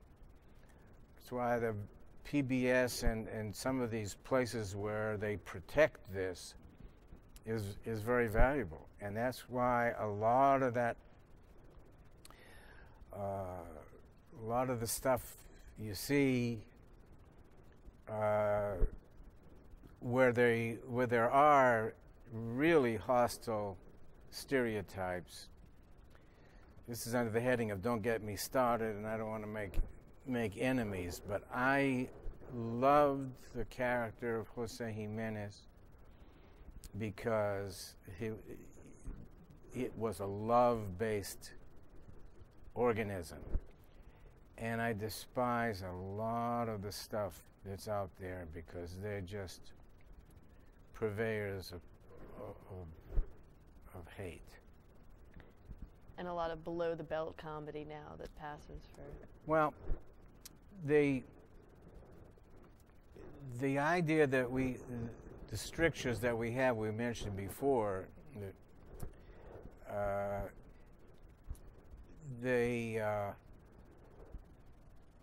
my comment there is if you are given that license that you can say anything that you want to say, you should be a lot more. It doesn't equate. You know, it should be then by some factor, some filth factor, that much funnier. You can laugh. I used to handle this a lot of times with Buddy Hackett, who didn't need to do it, but he'd do the raunchiest stuff. And get huge laughs, and people on the way walking out was saying, "Oh God, that didn't make me feel it," but they laughed. So just the activity of laughing at something isn't necessarily going to mean that it had a positive effect. I have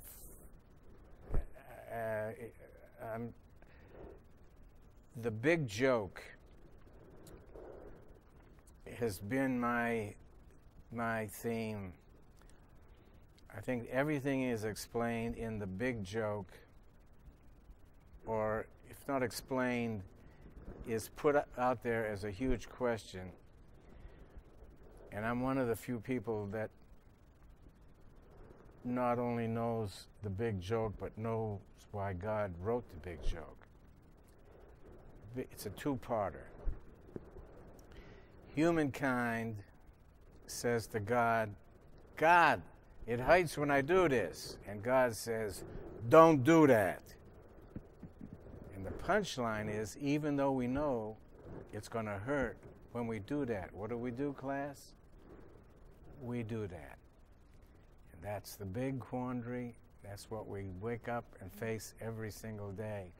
We know we shouldn't do that, and yet we do that. And that's everything from interpersonal relationships to war. And thus it is, by waving my hands back and forth and spelling out help. Now, this is fun. I really enjoyed this. Well, it's fun. It's another thing you're going to find about the comedians and all the actors. I mean, they say, "Are you okay?" No, hey, you're the center of attention. This is your community. Yeah.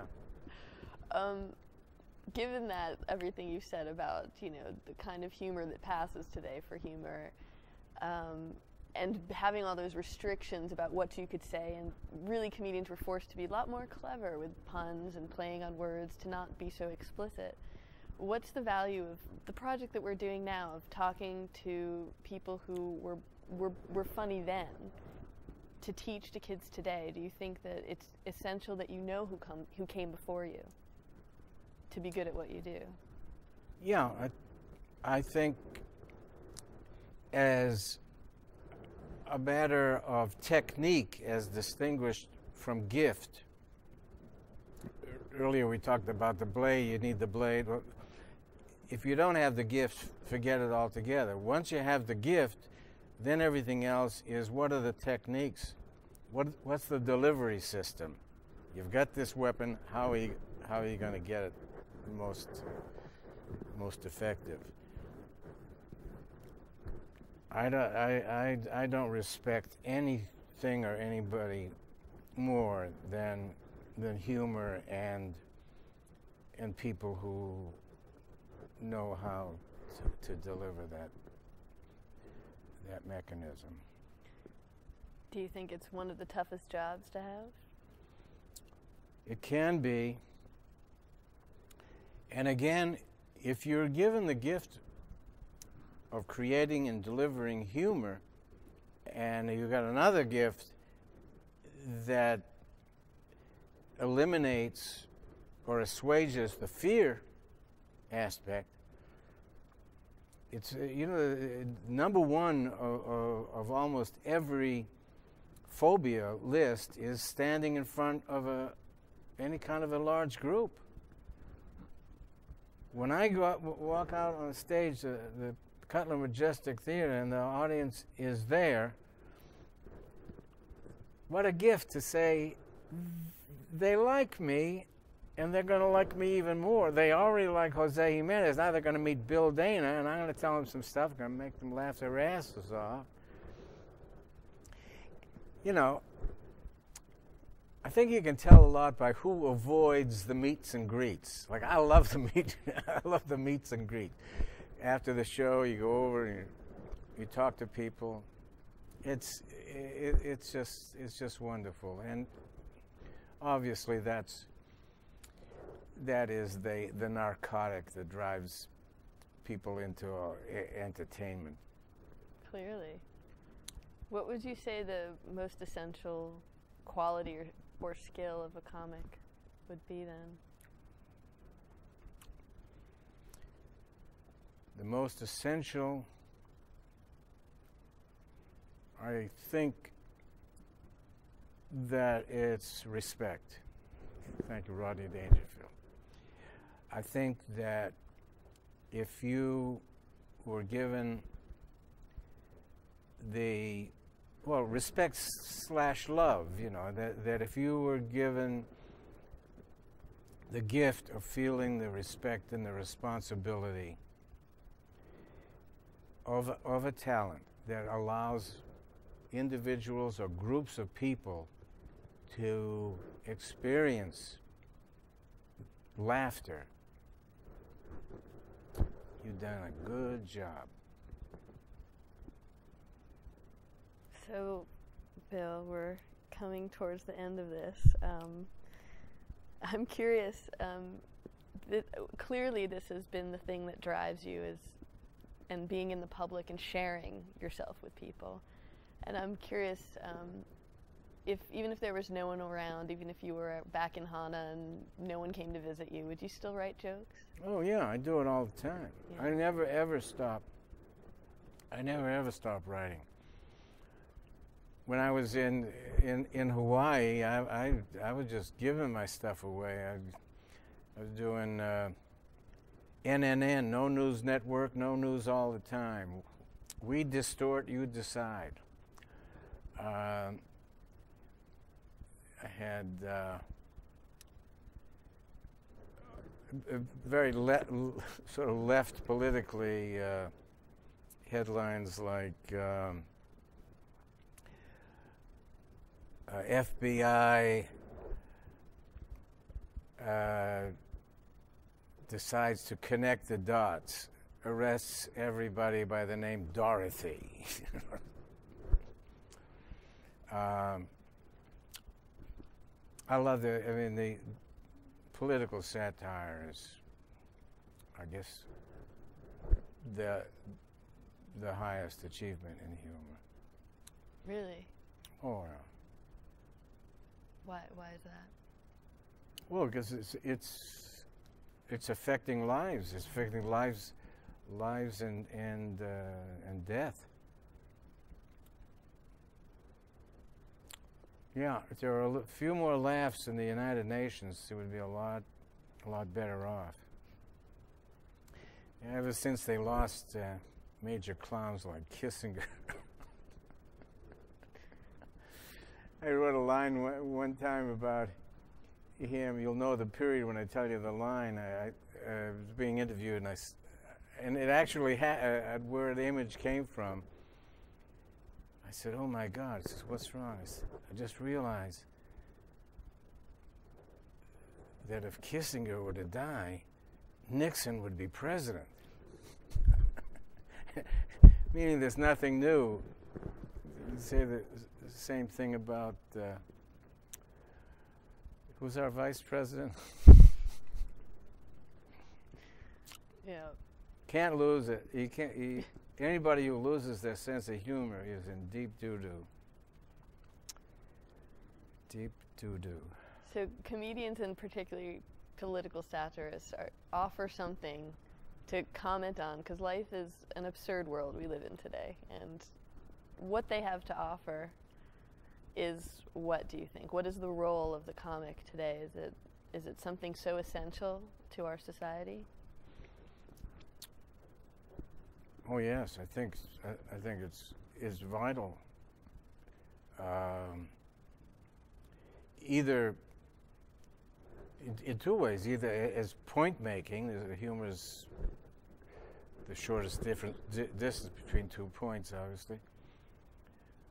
But in the release of tension, you know, if you're laughing, you're not shooting. It's as simple as that. I feel like I've mouthed 8,000 cliches here, but this is fun. I mean, I'm thinking about a lot of this stuff, and I'm going to listen to it, and I'm going to act accordingly. Good. So, you know what the last question was? Looking back on this incredible life you've had and the ups and the downs, was it worth it?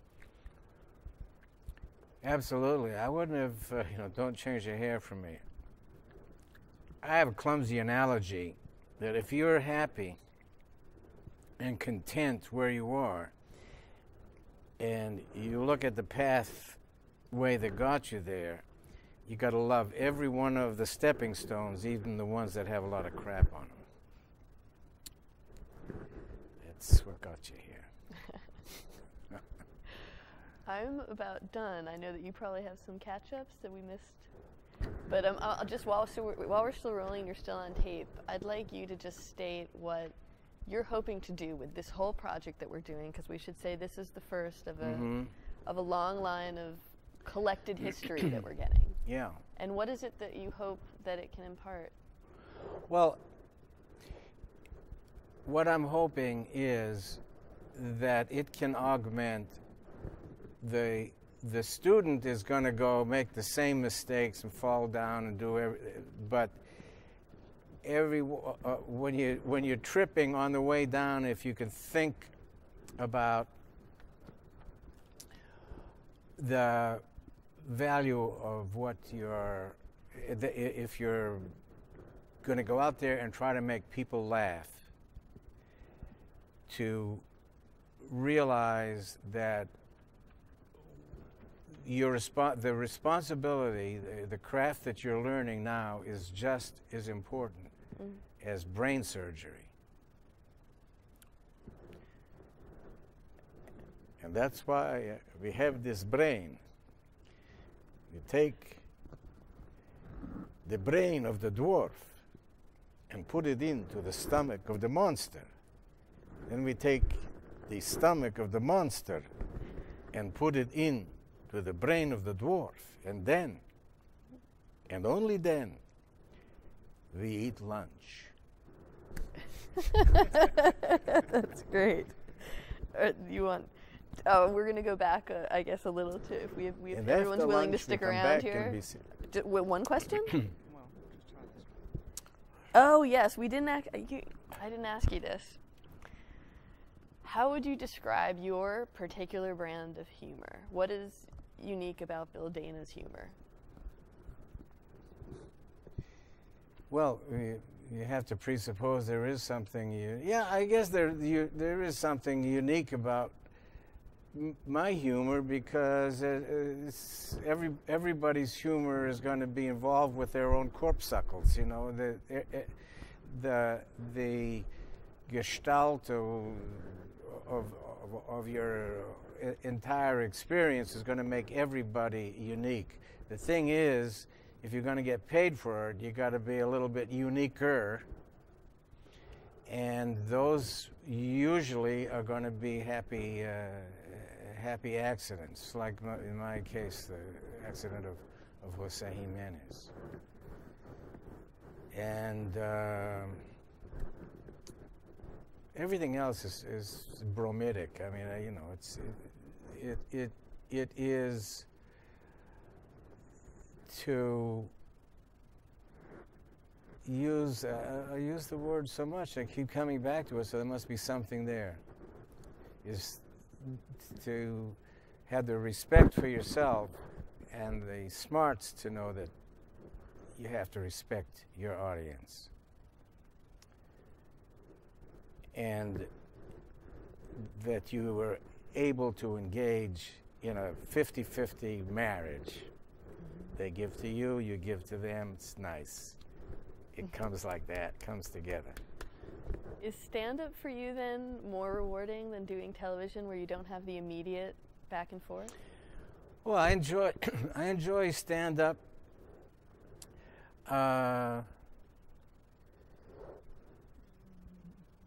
But there's, you know, sitting down at my computer, a word processor, I enjoy that too. I delight in writing for third parties. Love to see something that I wrote get a laugh. Yeah. Yeah, this is for people who can hack it, this is a terrific career. Well worth examining. In terms of finding a unique voice, what do you have to say about people who've stolen, say, bits from you? Is everything stolen? Was that acceptable? Well, you know, in business? Gene Wood and I found out after. I mean, we wrote as Dana and Wood. We never stole anything that you knew of. And then we found out that a lot of people, a lot of the greats, the near greats and ingrates that we're talking about,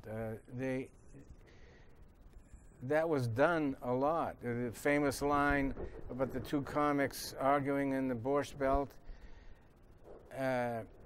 and Phil Foster is standing over there, and what are they arguing about? Hey, you stole my Phil Foster routine. You know? Right. I think we're just making it to the end. Yeah, I think that we're gonna end up there. Was there anything you wanted to say that I haven't asked you that you wanted to talk about? No, all of that stuff will happen on the way to the dressing room. As where all the best material comes. You should have been at the 11 o'clock, Yeah, right? that's right. Well, thank you, Bill. Thank you. This is great. Okay, Jose. You're on your way. Okay, Jose. Alrighty. That was, and now you're probably exhausted and starving. It's not- It's funny. I've got these nodules on my throat. No, it's okay. Oh, yes. Was that it? I'm sure we missed other stuff, but like you said, we're gonna. Yeah, but It's not like you're not going to see A group picture? Oh, okay. Yeah, no, You really. want to go to the men's room first and come back for a photo?